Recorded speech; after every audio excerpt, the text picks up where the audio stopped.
Maverick News, the antivirus program for your mind. And now, the Freedom Reporters.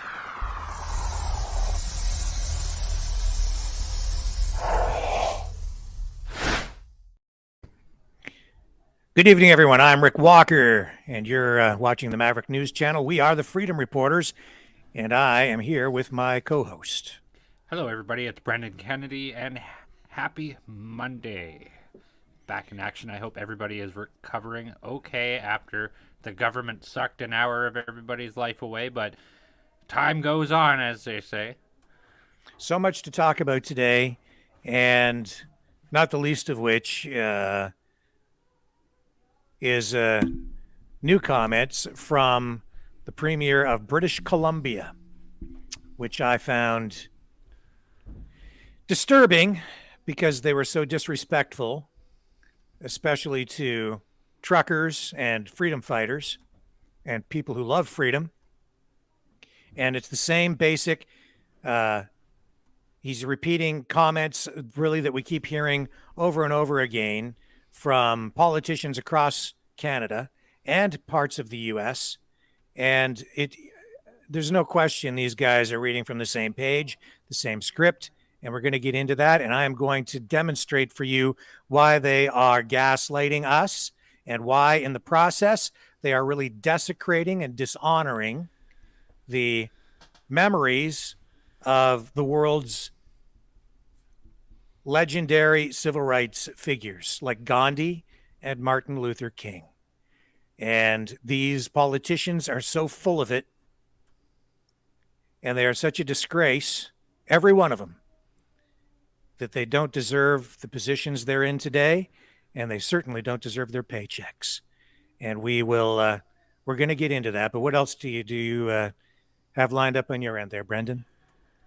Well, we have updates regarding the investigation into the woman who had stood on the war memorial tomb, which we all are aware of controversy around that, but we'll get more in detail into that after. We have Congresswoman or Senator, I can't remember, Tulsi Gabbard speaking up. Yeah, Congresswoman Tulsi Gabbard speaking up on biolabs in Ukraine. So she gives discussion. And furthermore, we're going to show you why mass formation psychosis didn't go away. It's still here. And it's wearing a Ukraine flag in its Facebook profile picture. Right. It's just the latest thing. The latest thing. The newest, latest thing. Yeah. Gives what you, else? Gives you license to be a crappy human being, essentially. Yeah. We're going to check in on the Peoples Convoy, of course. They did something just a little bit different today down there, but we'll check in on what's happening with those guys. And of course, that all ties into the comments in a way from British Columbia's Premier. Mm-hmm. And what else do we have? Oh, and if we have time for it, we're going to show you why Democrats are starting to have buyer's remorse with President Joe Biden. Okay. Well, what would you like to start with? How about we, I want to devote, a fair bit of time to this whole thing with the British Columbia Premier and these comments that are being repeated over and over again. But let's save that we won't start with that tonight. How about we start with something else? You want to start with Tulsi Gabbard? Yeah, let's do that. I have the clip queued up and ready to rock. Okay.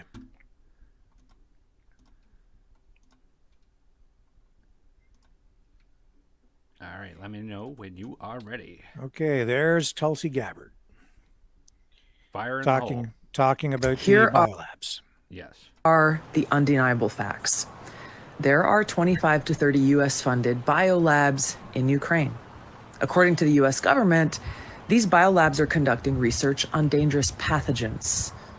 Ukraine is in an active war zone with widespread bombing, artillery, and shelling, and these facilities, even in the best of circumstances, could easily be compromised and release these deadly pathogens. Now, like COVID, these pathogens know no borders. If they are inadvertently or purposely breached or compromised, they will quickly spread all throughout Europe, the United States, and the rest of the world, causing untold suffering and death. So in order to protect the American people, the people of Europe, the people around the world, these labs need to be shut down immediately, and the pathogens that they hold need to be destroyed. Instead of trying to cover this up, the Biden-Harris administration needs to work with Russia, Ukraine, NATO, the UN to immediately implement a ceasefire for all military action in the vicinity of these labs until they're secured and these pathogens are destroyed. Now, in addition to all this, the US funds around 300 biolabs around the world who are engaging in dangerous research, including gain of function, similar to the lab in Wuhan, where COVID-19 may have originated from. Now, after realizing how dangerous and vulnerable these labs are, they should have all been shut down 2 years ago, but they haven't. Now, this is not a partisan political issue. The administration and Congress need to act now for the health and well-being of every American and every person on this planet. And there you have it. Yeah, Tulsi Gabbard. I like Tulsi Gabbard. She's a Democrat, but she has a lot of common sense, and I would say she's on the conservative side of the Democrat Party. I'm impressed, and she is not afraid to stand up and speak her mind. She doesn't just follow the leaders. She is a leader. You're damn right. I would go as far as to say that she is an all-around American hero. I would go that far to say that. She does have her service with the United States military. And she's just such a breath of fresh air. I don't understand how when she was running for presidential candidacy that she lost it. Then it went to those bumbling idiots. Like, it's absolutely mind-blowing. You know what you said there? It's like she has a lot of common sense, and then you said she leans more to the conservative side of the Democratic Party. I would go as far to say that most common sense policies are conservative. More often than not, there isn't really a political line on it. Yeah, well, the reason she lost is because she's not in line with the globalist arm of the Democratic Party. That's the Democrat Party. That's why she runs counter to that. Yeah. And she is in alignment really more with conservative values than they're comfortable with. That is for sure. Now she's put her neck out on the line for this. The crazies at The View are calling on the Department of Justice to investigate Tucker Carlson and Tulsi Gabbard. Like, this is insane. This is the Red Scare all over again. Oh, it's worse than the Red Scare. Yeah. You're right, but it's worse. Yeah. It's that and more. And that's what we're getting in Canada. That's what we have with the Freedom Convoy, what they are doing. And the real danger here is the government, because the government is making any political opposition illegal. They're criminalizing anyone that opposes them politically. So pretty soon in Canada, I'm pretty sure that what they will do is they will outlaw, make it illegal to support parties like the People's Party of Canada, the New Blue, provincially, any conservative parties, any of these smaller startup parties. You'll have the three main parties all in lockstep. And I think that is also why many of these conservative politicians have been so spineless. They know that that's where it's going, and they're all afraid. They're all a bunch of cowards. Yeah. And they won't stand up and oppose this new wave of legislation that we're seeing, things like censorship laws, these hate speech laws, which are really just designed to target political opponents, everything they're doing. And it will. And for example, the People's Party of Canada in Canada does have different views on immigration. but it talks more about responsible immigration. And I've talking to mortgage financiers and representatives, and they have shared with me quite specific information that a big part of the housing crisis in Canada has to do with irresponsible immigration. Because when you welcome somebody into the country, you need to make sure that there's going to be a job for them, and you need to make sure that there's a place for them to live. And right now, it's very expensive. I mean, across the country, in most small cities, you're seeing a 2-bedroom apartment go for over $1,200. That's not very cost effective if you're just coming into a country with nothing. So that's a unforeseen consequence of saying, oh well, we'll just take in unlimited amounts of immigrants. But it's very short-sighted because they're not looking out past anything further than that. And then anybody who criticizes it says, oh, well, that's just because you're a xenophobe and there's something wrong with you and you should be silenced and you should not be allowed to talk. Immigration is something that needs to be discussed at all times. And we, as a country, should only be taking in my opinion, as many new people as we can support. What the current position of the government is just to open up your borders because and that's the case with a lot of Western countries right now. All the Western countries that have signed on for this globalist agenda, open the borders and bring in as many refugees pretty much as you can. And we're seeing that even with Ukraine right now, where Trudeau says we'll take all the refugees that you send, all of them. Like, I don't know where it stops. And you see that the concern is it's not just about housing prices for people who are already living in Canada. It's about where are we going to put the refugees? Where are we going to put all of the people? We don't have enough housing as it is. There's been so much immigration every year that it's like bringing in the equivalent of a major Canadian city every year. Mm-hmm. Well, you have to build enough houses. You have to build a city's worth of houses or apartments to house all these people. And you need to make sure that there are jobs for them all, and that their school systems can support the kids that come here, and that the medical system can support it all. It's not fair to the refugees or to the people immigrating here if they come and we don't have proper supports in place, or if you're taking resources from one group of people and giving it to another group of people because you don't have enough, or if you start to ration things because you don't have enough. And infrastructure has to be built, housing has to be built.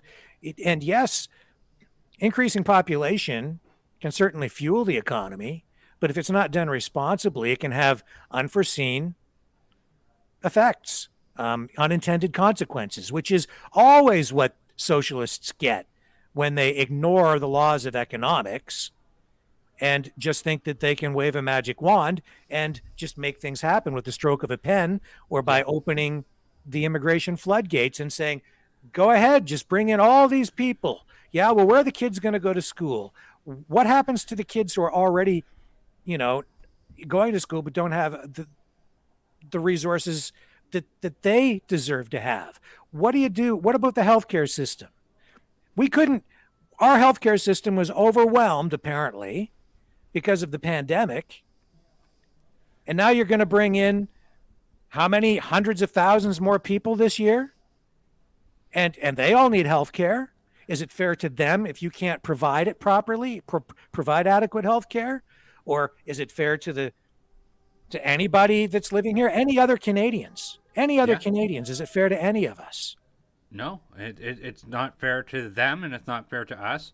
And here's another really big problem is if you incorporate all these new people and they get here and there's nothing for them to do and there's not enough money for them to make, it's going to drive them all to crime. And that's what happens. Well, It's you know not- that, but it's well, not the thing is too, responsible. they do support the new immigrants or new Canadians coming. There are social programs for them, right? But we have a lot of social problems in the country already. We have you know, every time I go to Ottawa and I'm walking downtown, I see people sleeping on the streets under the shadow of the Parliament buildings. We can't take care of that problem, but we're going to bring in hundreds and hundreds of thousands of refugees and new immigrants every year, and we continue to do that. And many of them do contribute, like a lot, most of them end up contributing, but it puts a lot of pressure on the system. And we're seeing the unintended consequence of that right now in $400,000 homes now selling for like $1 million. And I don't know if my children will ever be able to afford to buy a home now. I don't know.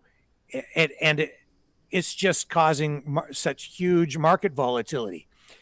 But I'll tell you this, it also creates very strange and unexpected political supports from different areas of the business community for the Liberal government.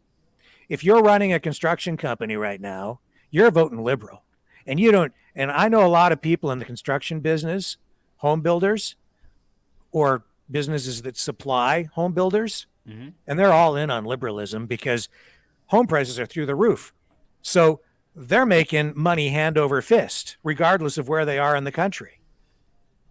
Real estate people, they're making tons of money on their commissions, right? So there are a lot of people making a lot of money, but there are a lot of people suffering.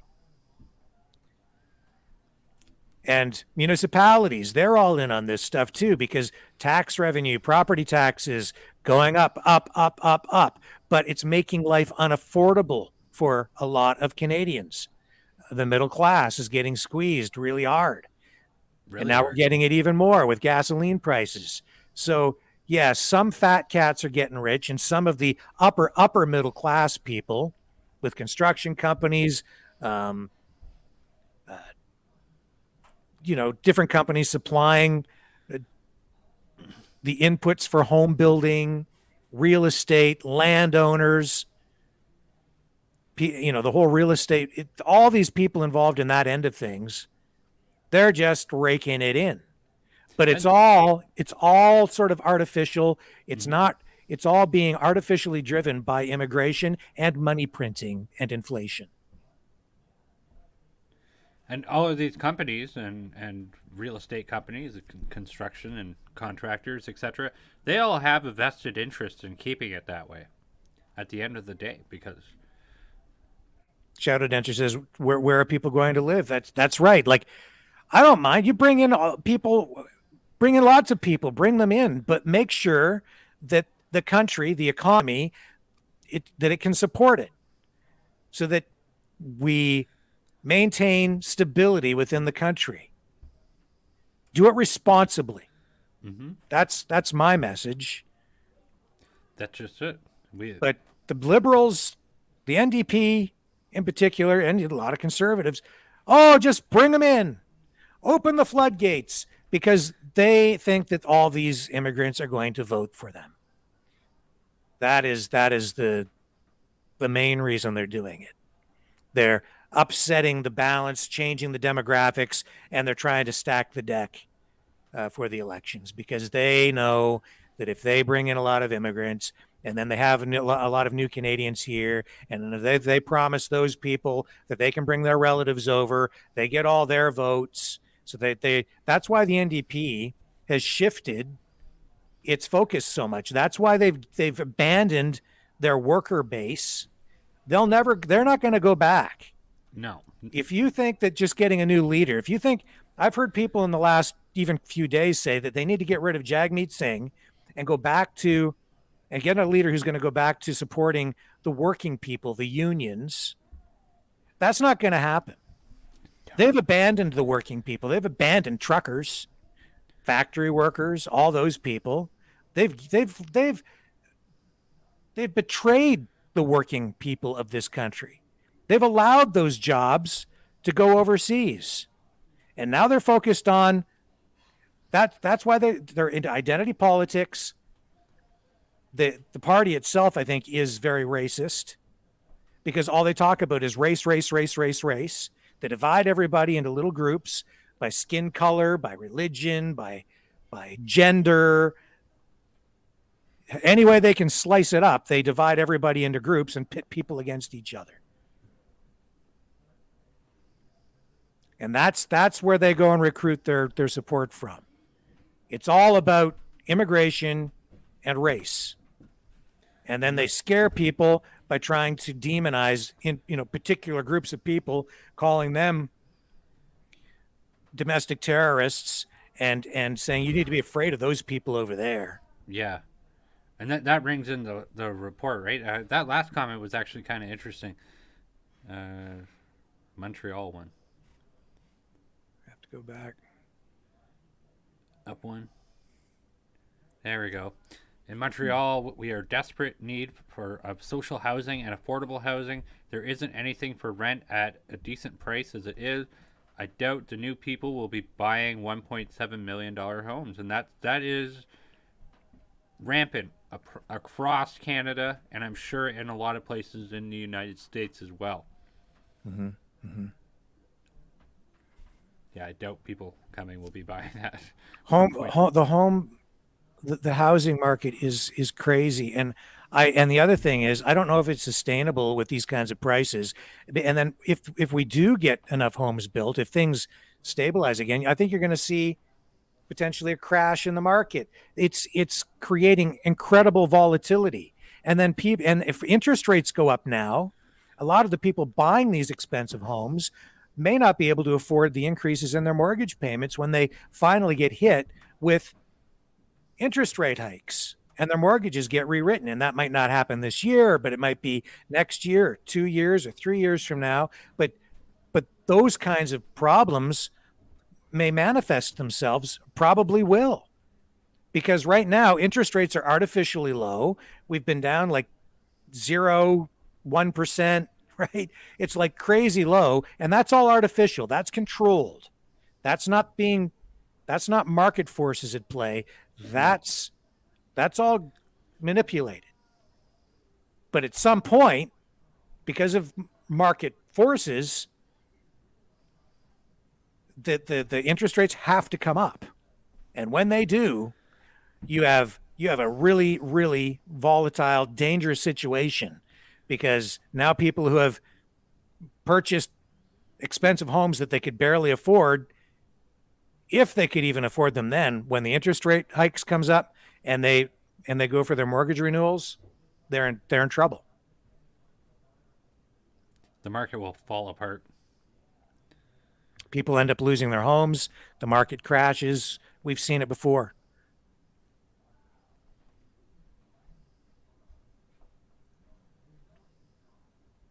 Yeah, the system is broken, says Kevin. It is. Trudeau doing to Canada what Soros did to the UK. Well, I think that they are intentionally hammering the economy. They are trying to make more and more people dependent because they're getting lined up for this universal basic income. And I'll tell you, you're not going to be able to buy $1 million home on a universal basic income. No. So it's all about putting everyone on a subsistence income, as many people as they can. I think they'd like to have everybody on it. And then, well, everybody will get it, but they want everybody just kind of at that level. It's not about supporting people. It's not about taking care of people. It's about controlling people. Big D says, Rick, do you think they will give Canadians a reserve to live free or just get rid of us? A reserve to live free? A reservation, maybe? I don't know what that means exactly. I don't know what that means. Well, I don't think they're going to let anybody live free. There's going to be a trade out of it. Doesn't matter where they ship you to live. You cannot be owned and be free. So if you're taking all this free stuff from government, they own you. And that's what the universal basic income is about. They control you. Even with this new legislation which I'm seeing where, and I have not confirmed this, so maybe somebody can tell me this. If they're talking about this universal basic income, and they're also talking about pensions and other government programs, and saying if you're not vaccinated, you won't get your pension, and you won't. I don't know if any of that is true, because I have scanned the documents, but I haven't found that. But I keep seeing it repeated over and over again. So I'm wondering where it's coming from, because I haven't been able to find it in the actual proposed legislation. So we got to check that out. I haven't been able to find it either, but here's what I can tell you is it's not a far stretch that the government can add whatever it wants to this legislation at another time, whether it's going to be you need to be vaccinated, or you need to put a support Ukraine banner in your Facebook profile picture, so on and so forth. Mm-hmm. It's just one thing leading to the next thing, right? Julie Walters says digital ID. That's right. So that's all coming. It's been announced. Coming to Ontario. And this is all stuff that just a couple of years ago, people were like, oh, it's just a conspiracy theory. They'll never have vaccine passports. Well, they're backing off on those, but it's all that stuff is being integrated into these digital IDs. And in Ontario, for instance, it's coming down the pike. We're going to have it. It's already set. It's already set to go. And Mary Corrick says, yes, it's Bill S-233. Eddie says, I agree with you, and we cannot let it happen. The Conservative must start to listen to the people, and if they will not listen, they will continue to lose each election. That is true. It is time for the politicians to start listening to the people that they are supposed to represent, the people they work for. How long till we have to show proof of support for Ukraine to enter a restaurant? Exactly. You know, it's not far from that, right? Well, if you have to fall into line. It's a meme going around the social media networks. Yeah. MP Ted Falk apparently says on his Facebook page that rumor about pensions, etc., is false. So I hope he's right, but it wouldn't surprise me if it's being discussed. Yeah. Yeah. Like I say, I haven't been able to find the proof of that. So I just keep seeing it pop up and pop up. And when I see something circulating that much, it really makes me take note. Yes, Rick, a reservation for Canadians to keep their way of life. I don't know. I just know that the country's basically gone. We have to fight to get it back. And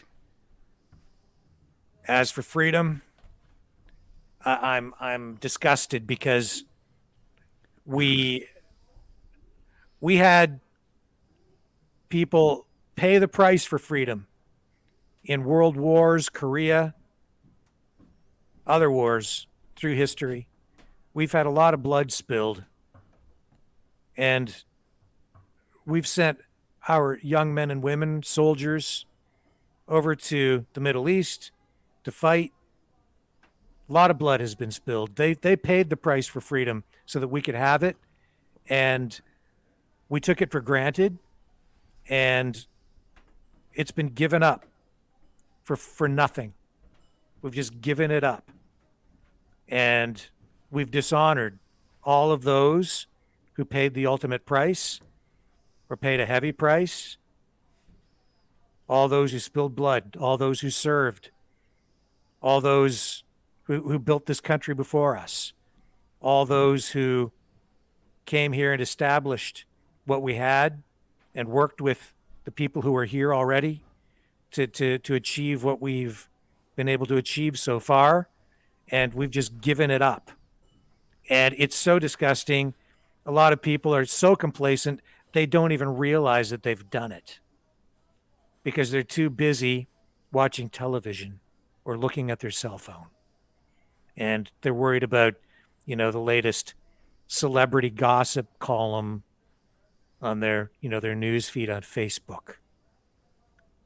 And they're not educated enough. They've allowed themselves to get dumbed down that they just don't even realize what's happened.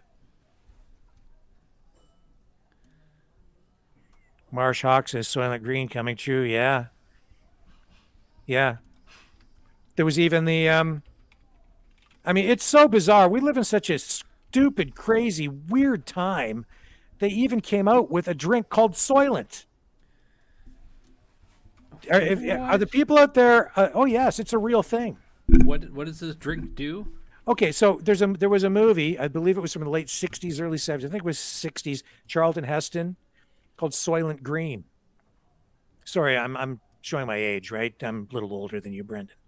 We can tell from the wrinkles. So, in the movie, it's a science fiction movie. It's a futuristic movie, and it's set. I can't remember what year it was set in. Around this time, and how prophetic. The world was overpopulated, and they were having trouble feeding people. So through the movie, it's like they have this food that they're feeding people called Soylent Green. And Charlton Heston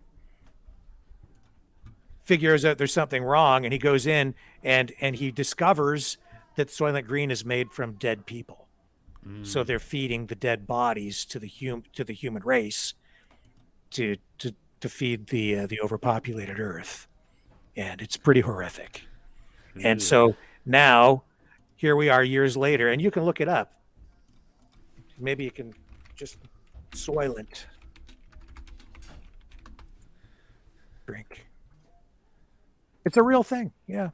Soylent meal replacement, Soylent drink at Amazon. Here it is. Here, I'll bring it up.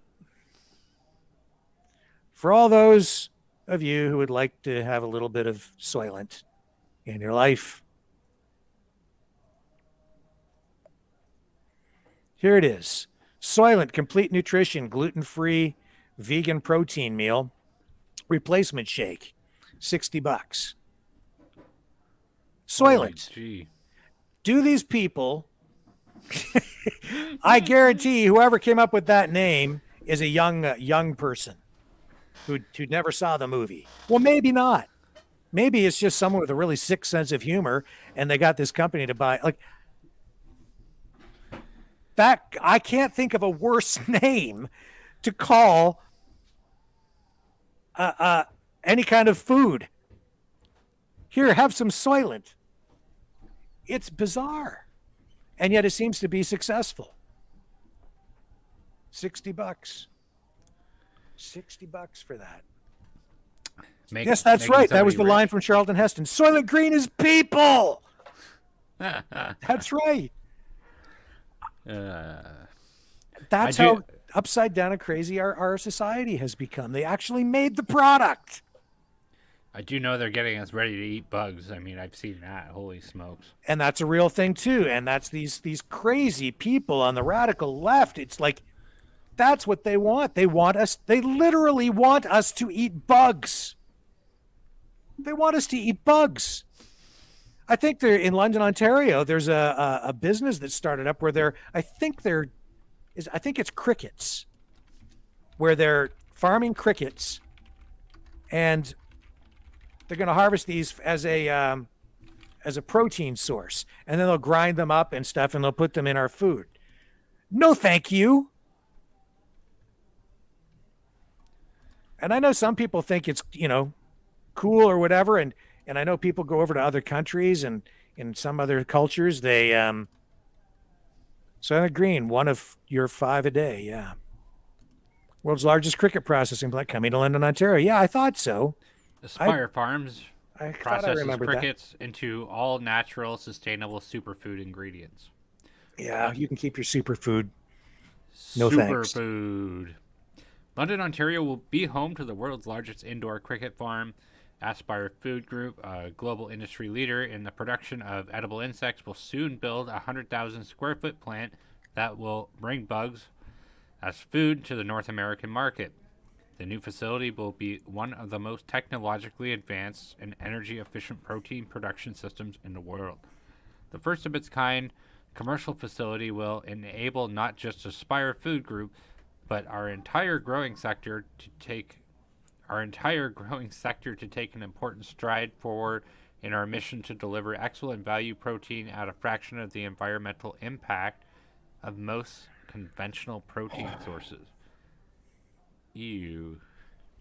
It's a real thing, folks, and it's here. It's here. They want us eating bugs. We need to take a This- look at this Aspire food group. This is insane. If and people are like okay with this. It's like, yeah, okay, I'll do it. And people think this is a good thing. Like I'm not interested. I don't want your crickets. I don't want to eat the bugs. And in the long run, I can't help but think that there's something really bad that's going to come of this. I don't think it's natural for human beings to eat bugs. It's just not right. If if I'm starving, if it's the last thing out there for me to eat, maybe I would, but I don't think it's natural. If it was, I would already be eating them. We'd all be eating crickets right now. But these crazy globalist, whacked out political people, these elites, I don't think they're going to be the ones eating crickets. I don't think so. I don't think they're eating bugs right now, but they want us to eat bugs because I think to them, we're just a bunch of useless eaters. They don't want us consuming valuable resources. They just as soon see us gone.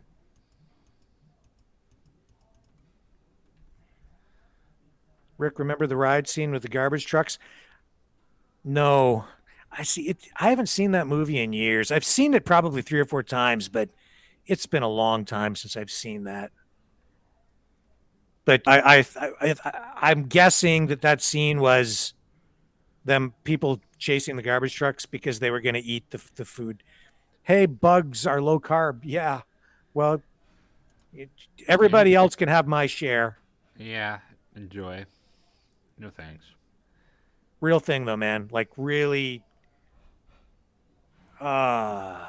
crickets are eaten in other countries. Yeah, well, they can eat them. Yeah, we could send them there. That's fine. Yeah, turtles eat it too, and I'm not a turtle. I'm just not interested. If other people want to, have at it. It's like, go ahead, be my guest. But the thing is, I think they're trying to force this stuff on people. Did they say in that story what kind of a government grant they received? I bet you donuts, because you like that phrase, Brent. That you invented it. that no, I didn't. But I'll bet you they received government funding.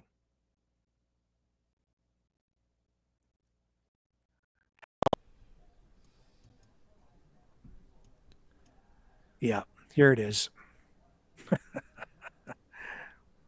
Here it is. I think they got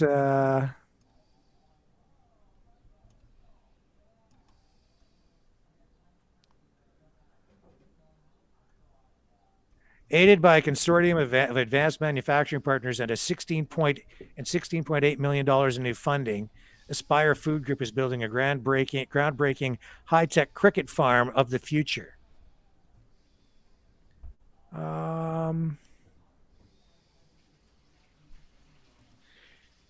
How much government money did they get?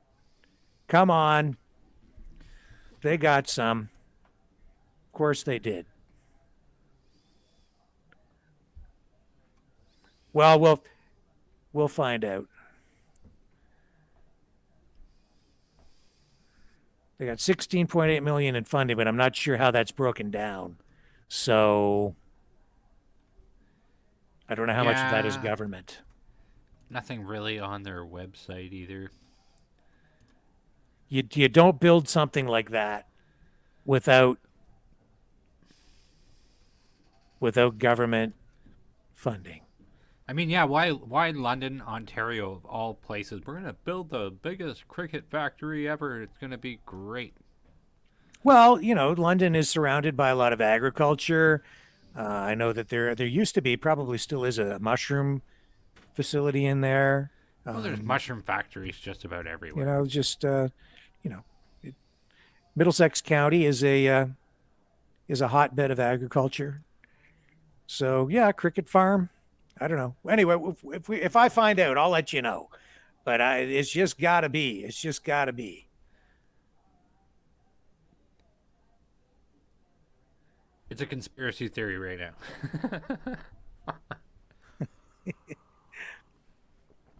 But I don't know.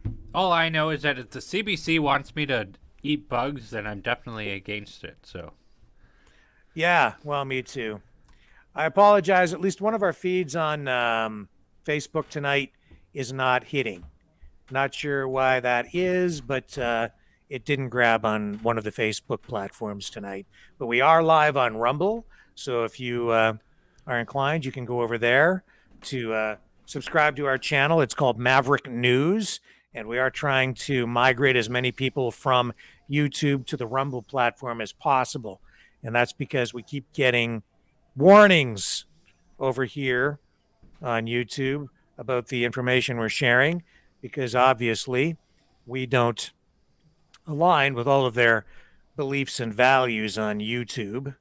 So, yeah, please head over to Rumble and catch us over there, because it's only a matter of time before we are going to have to rely, I expect, pretty much entirely on Rumble and other video platforms. Although the YouTube channels have exploded, we have huge numbers of new subscribers, and I think we're down around or up to around over 2.5 million downloads now on our YouTube channels. So that is fantastic, and I'm hoping that we're making a difference as we fight for freedom in the information war. If you'd like to support us, you can do that at freedomreporters.com. We'd greatly appreciate it. We need your help.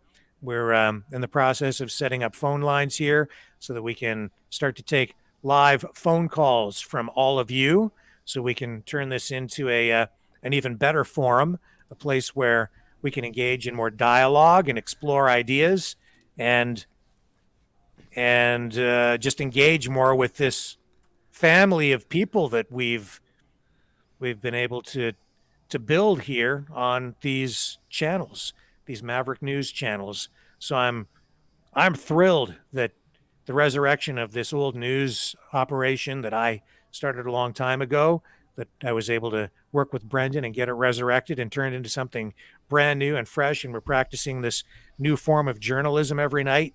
And it's been extremely constructive. And I'm getting phone calls every day from people and messages and emails, tons of them, from people who are expressing, I guess, support. And that means a lot. So if you can subscribe, do that. If you can comment, drop your comments on here tonight, and we'll try to get to as many of them as we can. We have thousands coming in. And yeah, and if you can donate, that'll help us expand what we're doing and get the equipment we need and cover the expenses as we venture out onto other video platforms. And there are expenses.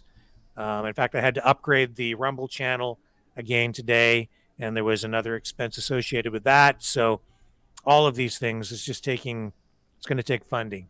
And I think we are making a bit of a difference, Brendan. And I certainly hope so. And I mean, me and you went into this with the best of intentions, and it's kind of a fascinating story of we wanted to do something for the Canadian trucker convoy, something constructive, something good. And so, I mean, we brought this back, and look where it's leading to. I mean, I've received nothing but positive feedback as well. Yeah. Well, I had another fella call me this afternoon, and he said, we're doing God's work. And I understand. I do. His call really touched me, and he was from Alberta, and he says we have a lot of people out there watching us every night. So we're spreading right across Canada. We have a bunch of followers in across the United States. We've picked up a lot of subscribers because of the Peoples Convoy. And when I go in and I look at the analytics, I'm seeing that we're getting viewers from all over the world. It's pretty amazing. Yeah, it is amazing. I mean, even just last night, we've seen hellos from the United Kingdom and all that sort of stuff. People are paying attention. That's just amazing. Yeah. And that's because the mainstream media, the legacy media, they're just like, I'm just going to call it like it is, man. They're just out there lying. Yeah. I used to work for them. I never thought I'd see this. Just straight up plain lies. Especially, it was especially evident on full display during the truckers, the freedom protests in Ottawa, and now the CBC is being forced to retract stories because they were outright fabrications, and we'll probably show you some of that tonight too, if we have time. Yep. Again, there was another story that they had to retract because it was just a freaking lie, just an outright lie. Like the one where they said that the truckers were being supported by the Russian government. Lie. Fraud. Just a lie. And they've had to retract that story. It's a joke. They're a joke. Just an absolute joke. CBC. I mean, I don't know how anybody could work for them at this point. And as we had seen... Oh, wrong button. I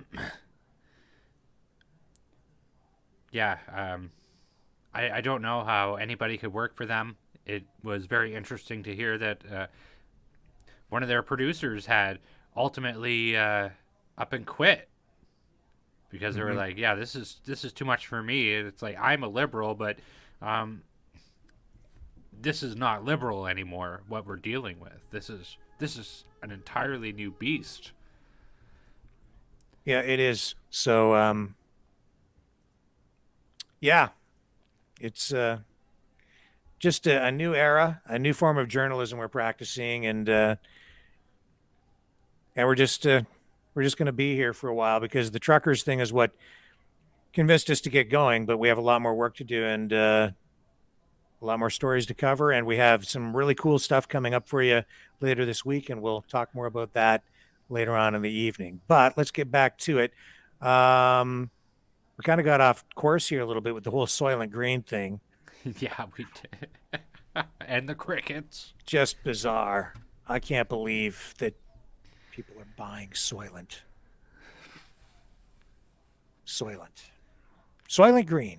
Even the sound of it, it just sounds like something.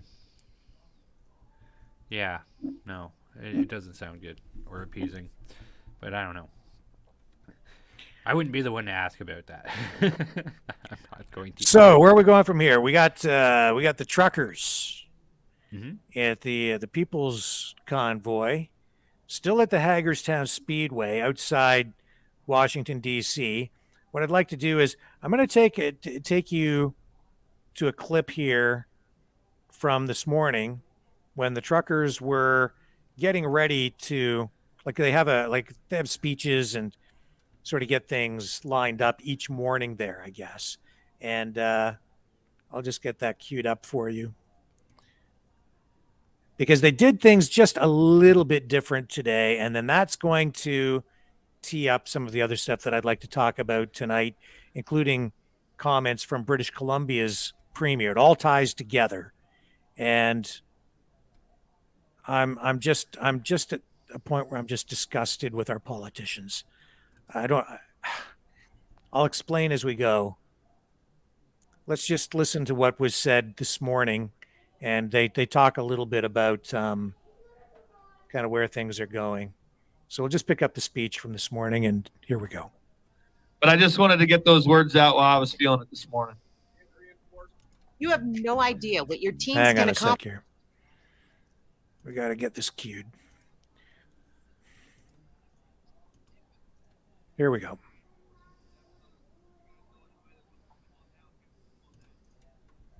Thank you, everybody.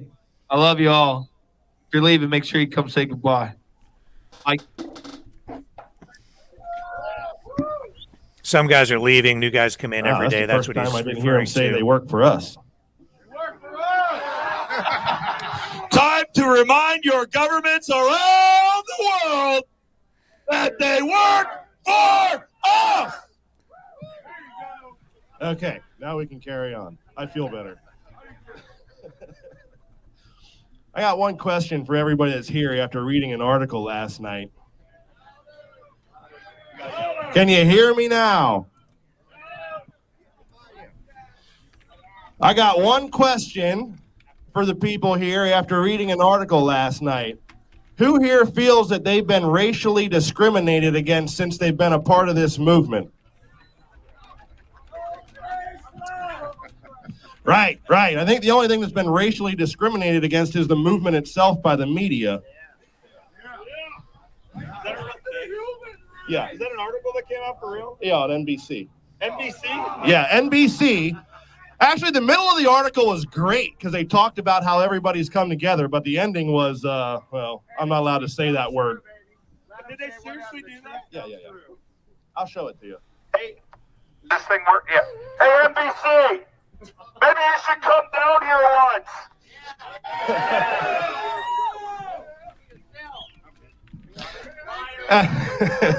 At any rate, so I'm glad to see that everybody that's here is still here. We've had a very idle weekend, and I always like to say that idle minds are the devil's playground. So I'm glad to see that everybody stuck it out. I know some people were thinking of leaving. They were getting discouraged because, as I said yesterday, this is going to be a long process. So today we're going to change up the route for the convoy just a little bit so you guys get a better glimpse of what the swamp looks like. We're going to continue on our normal way down 495, and then we're going to exit onto 395 and go straight past the Pentagon and the Washington Monument.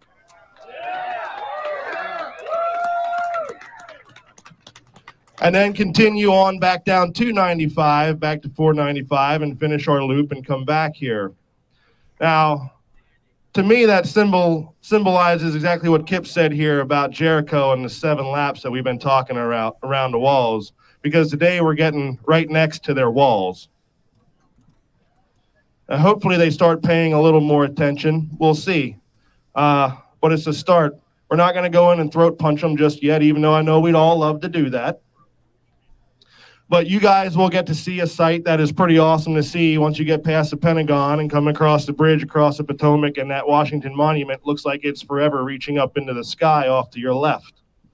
What we're going to do is send the cars out first. Trucker G is going to pull my trailer with that flag and lead everybody. We're going to go cars, and then motorhomes, and then the trucks. So just make sure we're going to stay single file line today. We're not going double wide because it gets kind of tight running up through there when you get to the city. So stay single file, don't jump out, don't pass, and follow the guy in front of you. Yeah, turn your lights on, no flashers, okay, because flashers can cut out brake lights. But turn all your headlights and marker lights on, and let your flags fly and let your horns blow, and let them know that we're going by when we get up through there. I'm sure we'll have the bridges covered again. And as far as fuel goes, we're going to see about getting a fuel truck to come out so we don't have to go to the truck stop all the time and get fuel. I'm going to work on that today. I'm going to call G and let him know if you guys are going to have to go in and get fuel today if we can't get the truck here by today. So once again, when it comes to fuel, pay attention and follow Trucker G because he'll know the way. One lap with gumming up with taking the extra time to go up and down 395. Maybe tomorrow we'll circle around it twice. I don't know yet. Nah, I'd prefer just bobtails for today. Yeah, if you got to exit out of the convoy for any reason, put your 4-ways on a couple times, and then your turn signal for whichever way you're going so they know not to follow you. If you have to pull over for some reason, I realize everybody has to, use the bathroom in the woods or whatever, maybe. But there's that. If anybody has any car trouble, get on the radio or get someone flagged down so we can get one of the mechanics out to you. And just stay, as always, keep your heads on a swivel. Look for, the people that don't like what we're doing, and tell them they can go pound sand. Other than that, we're going to leave here probably about 10 o'clock is what we're going to try. So get your stuff prepared and get the cars up here and the motorhomes and have the trucks follow out behind, and everybody be safe. I look forward to having you back here for tonight.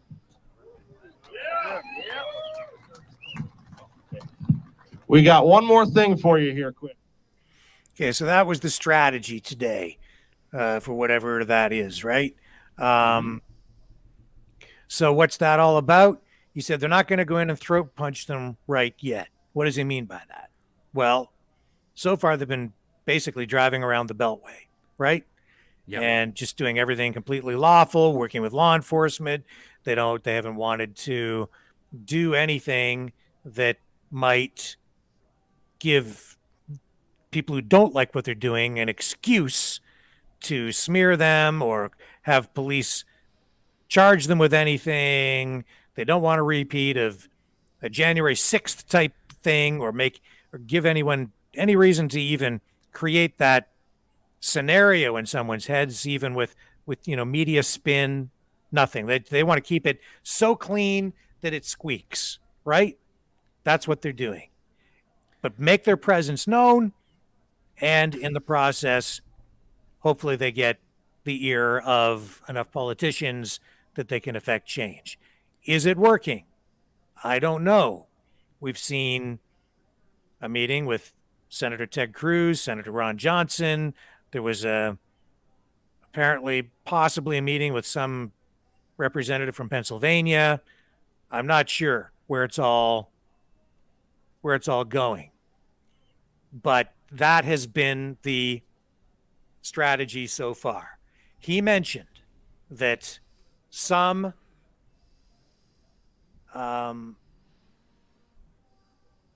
truckers are getting frustrated. And you can see it here in the comments. Shelby Barnes says convoy needs to cause a disturbance to the supply chain or something, because all this riding isn't going to do enough at all. See? Yeah. And this is where I'm going with all this Ghandi stuff tonight too. Who else is commenting like this? Jim Bob says, bigger problems in the world than all those clowns driving around and you dummies donating money to them so they can waste fuel and get nothing accomplished next time. Vote smarter. Well, Jim Bob, here's the thing. I'm not criticizing what the truckers are doing. The problem is the politicians. It's not the truckers, and it's not the organizers. And the problem is people like you too, because you are quick to spout off and say negative things about people who are out there trying to make a positive difference. The truckers are putting it on the line, and they have been. The problem is the politicians have weaponized police services. They have weaponized legislation. They've turned legislation and laws sideways and upside down, and they've created new laws to go after truckers. They've weaponized the media. So the truckers have everything stacked against them, and they're trying to engage in peaceful protest. But the tool of leverage has been stripped from them, because if they try to leverage anything, it's deemed illegal, even if it isn't. Or if it's disruptive at all, they get cracked down on. So they have to, they've been forced to keep it completely, they've been reduced, I guess is what I'm saying. They've been oppressed and reduced to basically driving around in circles, because to do anything else is to put their rigs, their livelihoods, their freedom in jeopardy. And it isn't really fair, because I'm going to argue tonight again that there is a place not only for peaceful demonstration, but these politicians who are saying that anything that goes beyond basically showing up on a Saturday afternoon and waving a piece of Bristol board around with magic marker messages written on it, anything that goes beyond that is unlawful. That all you're allowed to do is sort of show up, wave a sign for a few minutes, and then leave so that they can ignore you. And I'll illustrate that that is not true, that there is a long tradition in Western society, in Canada, in the United States, in the United Kingdom, in the free world, of demonstrations being disruptive. And in fact, I think some of the comments we're seeing on here tonight are quite right. If you don't have some sort of disruption or disturbance, it often doesn't result in change. The politicians have taken things to such an extreme that they have made it illegal to oppose them. And it's dangerous because it's another way of them canceling and silencing people. Mark says politicians speak with forked tongues. Yes. So sad what people have been reduced to. Yes. Brendan's back. I'm back. So this is what I'm talking about. And people are becoming frustrated. I think the truckers at the Peoples Convoy at Hagerstown Speedway, they do have a plan B and they do have a plan C. But what you're seeing today, though, that they did have a little bit more of a, they had a slight change in plan, right? Now they went by the Pentagon. They went down closer into the heart of the Capitol, right? They didn't take it all the way, but they're getting a little closer now. And I think that's meant to send a message that we're here. You got to listen to us. We're being respectful. We're being polite. We're being entirely lawful, but we have the numbers. We don't want to shut anything down. We don't want to blockade anything, but we're here. And they're hoping that their presence alone shows what could be done, and that might get some dialogue going. The problem in Canada was there was no dialogue at all. The government wouldn't even engage. Justin Trudeau, our boy prince, wouldn't even come out to talk to them, but recently flew off on a multi-country photo op, Ukraine and surrounding countries. It was hilarious to see his itinerary for while he was in Europe. It was just like photo op, photo op, photo op, photo op, all day long, just photo ops.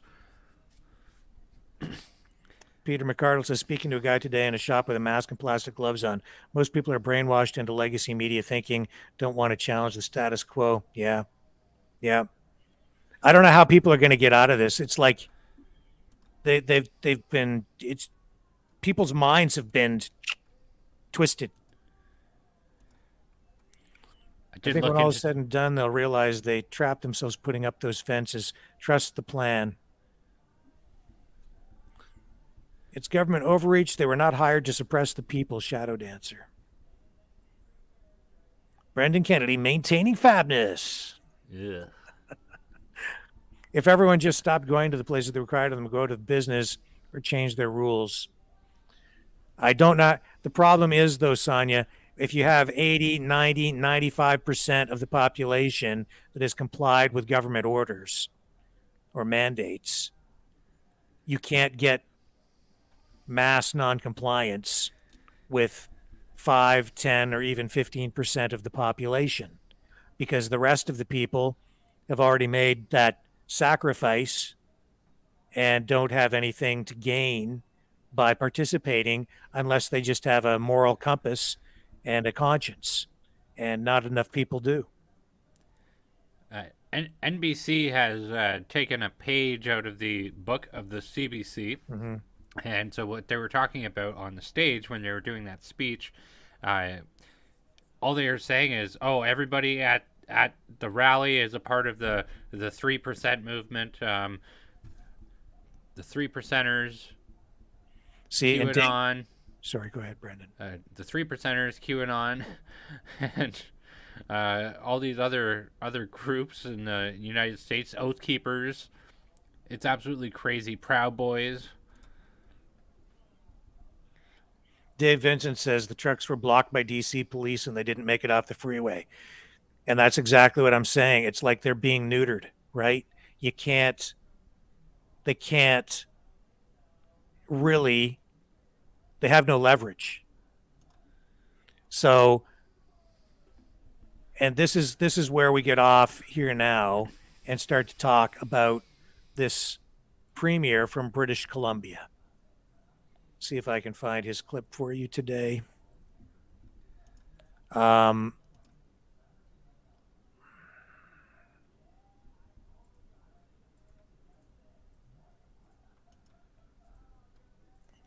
Here he is. British Columbia Premier John Hogan. And he is asked about, I guess, an upcoming planned protest in Victoria, British Columbia. And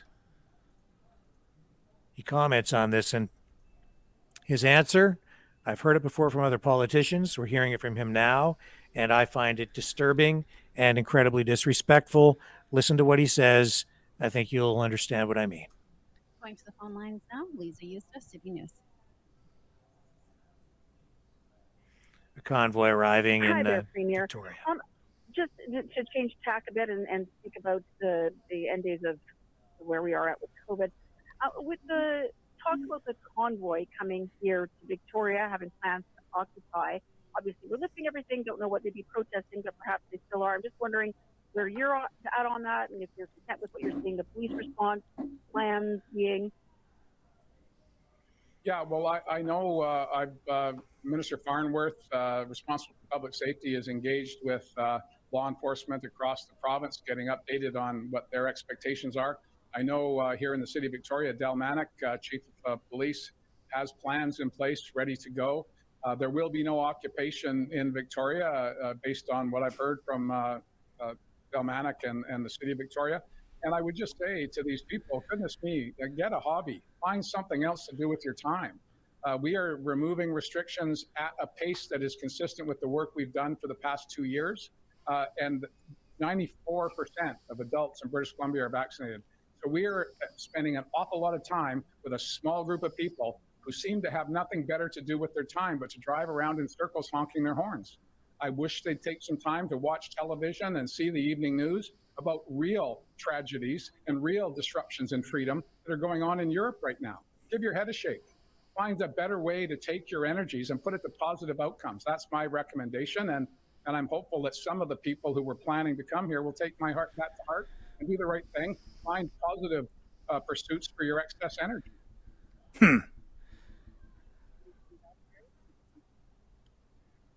Hi there, Premier. I just want to pick up on the question about the convoy. So, I mean, you're pretty clear on how you feel about it, but what's being done to make sure that it doesn't take hold like a similar one in Ottawa?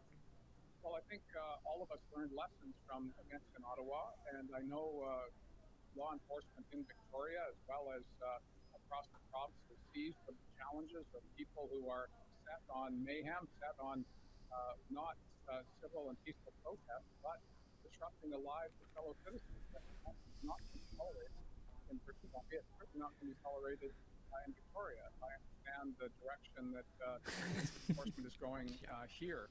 So again, my appeal to those who think there's some benefit to gathering and driving in a circle and making life miserable for people, or camping here at the legislature, you're only disrupting the lives of fellow citizens. We are taking steps to address a public health crisis. You can disagree with us, you can send us letters, you can protest, but then you need to go home. That is how Canadians have historically addressed issues of disagreement. In a democratic society, that's how we need to operate. Occupations and threats of intimidation help no one. And in fact, it does a disservice to those who have valid points of view, who want to make them in the public square and see if they can get support from their fellow citizens. Disrupting the lives of your neighbors, making noise all weekend long, that doesn't help the cause, if there is one, and it certainly doesn't help with tolerance in the community, and we need tolerance now more than ever. Lines now, Lisa. I'm going to take this back and I'm going to dissect this because this guy disgusts me. He has no Hi there, respect. Premier. No respect. Just to change tack a bit and None. speak about the end days of where we are at with COVID. With the talk about the convoy coming here to Victoria, having plans to occupy. Yeah, you obviously, smug. Listening to everything, don't know what they'd be protesting, Smug. but perhaps they still are. I'm just wondering where you're at on that, and if you're content with what you're seeing, the police response plans. Arrogant. Yeah, well, I know Minister Farnworth, responsible for public safety, is engaged with law enforcement across the province, getting updated on what their expectations are.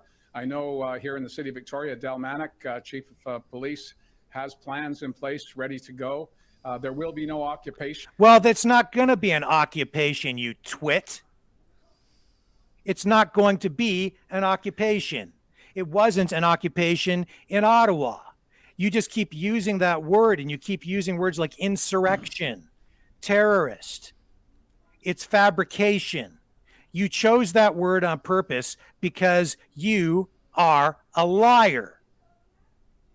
In Victoria, based on what I've... They have every right to protest.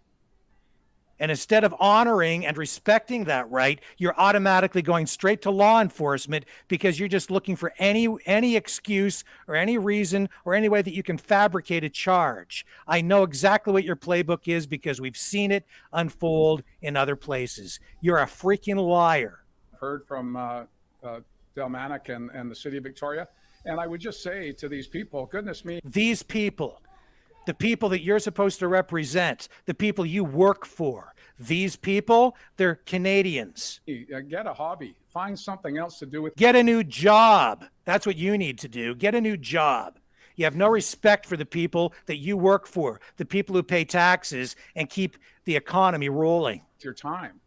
We are removing restrictions at a pace that is consistent with. Which is too damn slow, and you were wrong to begin with. Your entire approach to the whole thing did more damage than good. The work we've done for the past 2 years. Yeah, you ended up causing people to commit suicide because you locked everybody down. And 94% of adults in British. Because you coerced people into getting what they didn't want. 94% doesn't represent voluntary compliance. That's coercion. You forced them like a god Nazi. You're a fascist. 94%, and it's still not good enough for you. You tyrant. Columbia are vaccinated. So we are. And you better make sure that what they did was safe. And you know what? I'm not so sure. But if anybody, even one person, and we know that not everyone's making it out, right? Yeah. Okay. So that's on this guy and every other politician that coerced people into getting it. Even one. You answer for it, pal. You smug, arrogant piece of. Spending an awful lot of time with a small group of people. Look at this too. Like this is here. Oh, you need to get a hobby. How many of these people lost their jobs because of the policies implemented by this guy? Doesn't care if people starve or kids go without because somebody lost their job. Disgusting. Who seem to have nothing better to do with their time but to drive around in circles honking their horns. The only reason they're driving around honking their horns is because they're fighting for freedom, because tyrants like you are taking it away from everybody. You have no respect for the Constitution, no respect for the Charter. You are scum. I wish they'd take some time to watch television and see the and get your brain washed evening news about real tragedies and real disruptions in freedom that are going on in Europe right now. Oh, yeah, spoken like a true globalist. Yeah, conflating the conflict in Ukraine with people over here having their rights taken away. We're supposed to be fighting for freedom over there when you taken away everybody's freedom over here. You're a liar. Give your head a shake. You give yours a shake and get the hell out because you don't deserve your job. You're disgusting. You're anti-Canadian. You smug. Find a better way to take your energies and put it to positive outcomes. It is positive. They're fighting for the future of the country, for freedom. They're fighting for the restoration of the Charter and for the Constitution, which you have no regard for, and you have no respect for the people that you serve. these people, this small group of people. Is it really 94%? I don't know, but a lot of people who were coerced are behind the truckers. And we saw a lot of people lining the highways, and a lot of people donated, and those are regular, everyday, working class, upper middle class, people from all walks of life donating and supporting those truckers. They're all out there putting it on the line because they're fighting people like you, and you don't like it because you know that your job is in jeopardy. You're a tyrant. You don't deserve to be where you're at. That's my recommendation. And my recommendation is get the hell out of office, step aside, and let a real leader take over. Hopeful that some of the people who were planning to come here will take that to heart and do the right thing. I hope you take my words to heart and get the hell out. Find positive pursuits for your excess energy. You should retire. You look too old anyway. And next time, put a little powder on your head, because the gleam off your skull is blinding me. The CBC lights are just a little too bright off your forehead. Question is from Val Puri, CBC. Hi there, Premier. I just want to pick up on Lisa's question about the convoy. So, I mean, you're pretty clear on how you feel about it, but what arrogant. To make sure that it doesn't take hold like a similar one in Ottawa. Well, I think so. It doesn't take hold like a similar one in Ottawa. Because that was so terrible, because the CBC lied and told everyone that it was an insurrection. You told people it was an illegal occupation. All of you left-wing fascist politicians, you all treated them like a bunch of terrorists. Nothing could have been further from the truth. You know it. We know it. We showed people. Everybody knows it. But you keep spinning this big fat lie. Just like the Nazis in World War II. Tell a lie that's big enough, often enough, and people start to believe it. Keep telling it on the CBC and brainwash the masses. Mass formation psychosis. All of us learned lessons from events in Ottawa. Yeah, the wrong lessons. You learned the wrong lessons. You learned how to crack down on freedom fighters who were there protesting peacefully and basically turned it into a big block party. They did nothing wrong. And I know law enforcement in Victoria, as well as across the province. Yeah, now you're getting ready to turn your cops into a paramilitary goon force too. Seized of the challenges of people who are set on mayhem, set on mayhem. Mayhem? How do you know? You don't know that. You're just saying that. You're teeing it all up. It doesn't even matter if they're completely peaceful. You're just going to call it mayhem because you don't like it, because it opposes you and your globalist views. Not civil and peaceful protest. But it is peaceful and civil protest. And in fact, the judge in Ottawa who granted the injunction against the horn honking, but denied all of the other 20 plus requests for other injunctions, called it a lawful protest because it was. Just because you say it's unlawful or illegal does not make it so. Disrupting the lives of fellow citizens. You've disrupted the lives of every citizen in your province by locking people down and taking extreme measures that contravene people's rights. You've stripped people of their rights. You've coerced people into a medical procedure that they didn't want. Taking a medical risk that you don't pay the price for if things go wrong. And you're not a medical expert. Then that's not going to be tolerated in British Columbia. Yeah, well, maybe we're not going to tolerate you much longer, Baldy. It's not going to be tolerated in Victoria, if I understand the direction that law enforcement is going here. So again, my appeal to those who think there's some benefit to gathering and driving in a circle and making life miserable for people, or you're the one making life miserable for people. You've made life incredibly miserable for a lot of people for over 2 years. You've cost a lot of people their businesses, a lot of people their jobs, their livelihoods. You camping here at the legislature, you're only disrupting the lives of fellow citizens. Disrupting your life, maybe, and you don't like it. That's what you don't like. It's disruptive to you. And peaceful protest is sometimes disruptive. There's a long history of that. So suck it up. We're taking steps to address a public health crisis. Oh, are you? Is that what it's about? Because beating people with batons, shooting them with rubber bullets, tear gassing them, bombarding them with high intensity sonic waves, that doesn't seem to me like it's got much to do with health. Doesn't seem like it has anything to do with health. Not at all. Taking people's jobs away from them. How can you be concerned about health, the health and welfare of people, if you take people's jobs away from them and they can't feed their families? How does that address people's health when they become so stressed out that they commit suicide? How does it address the health of a child when their parent can't make a living to support them because you cost them their job because they wouldn't comply with one of your orders? How is that about health? You can disagree with us. And I do, strongly. And so do many others. And that's why they're coming in a convoy to say hello. You can send us letters. You can protest. Yeah, you can send us letters and you can protest. But then you need to go home. And then you need to go home so that you can ignore them. And that's the problem, isn't it? That's really at the core of the whole thing. Yeah, okay, you can come and wave your placard on a Saturday, but we'll give you maybe an hour or so and then just go home. Because we don't need to listen to you, the little people. We don't need to listen to you.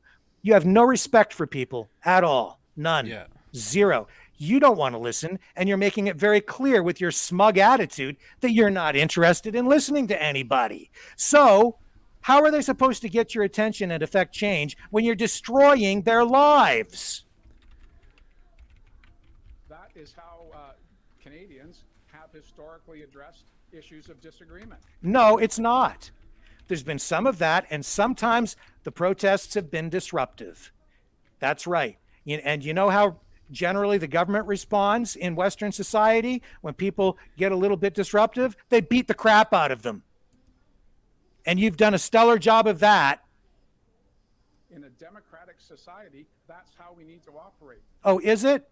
Is it? Well, we need to get your attention. And if you're not listening, you know what happens? You know what happens when you squeeze people and abuse people for years and you don't listen to them and you take a smug attitude and you forget that you work for them? You know what happens? You get voted out of office eventually. But more than that, if your colleagues and the other people in government don't listen, and if change doesn't come and there isn't a relief valve opened and people's concerns aren't addressed, you know what happens? They show up on your front doorstep en masse. Yep. And then you have to deal with it. That's what happens. And you don't like it, but that's what happens. So get ready, because maybe you'll lock them down again this time. Maybe you'll stop this convoy from coming in, but you keep squeezing and it's just going to escalate more. You think that you've shut this down? You think this is over? It's not. The people are coming, pal. They're coming. They're coming. And if they don't come, and if they're not successful this time, you just give it time. They'll come again and again and again, because the harder you squeeze and the more people suffer, the more desperate they become. And you need to start to listen to people. You need to engage in dialogue, and you need to really listen. And it's time that you showed people some darn respect.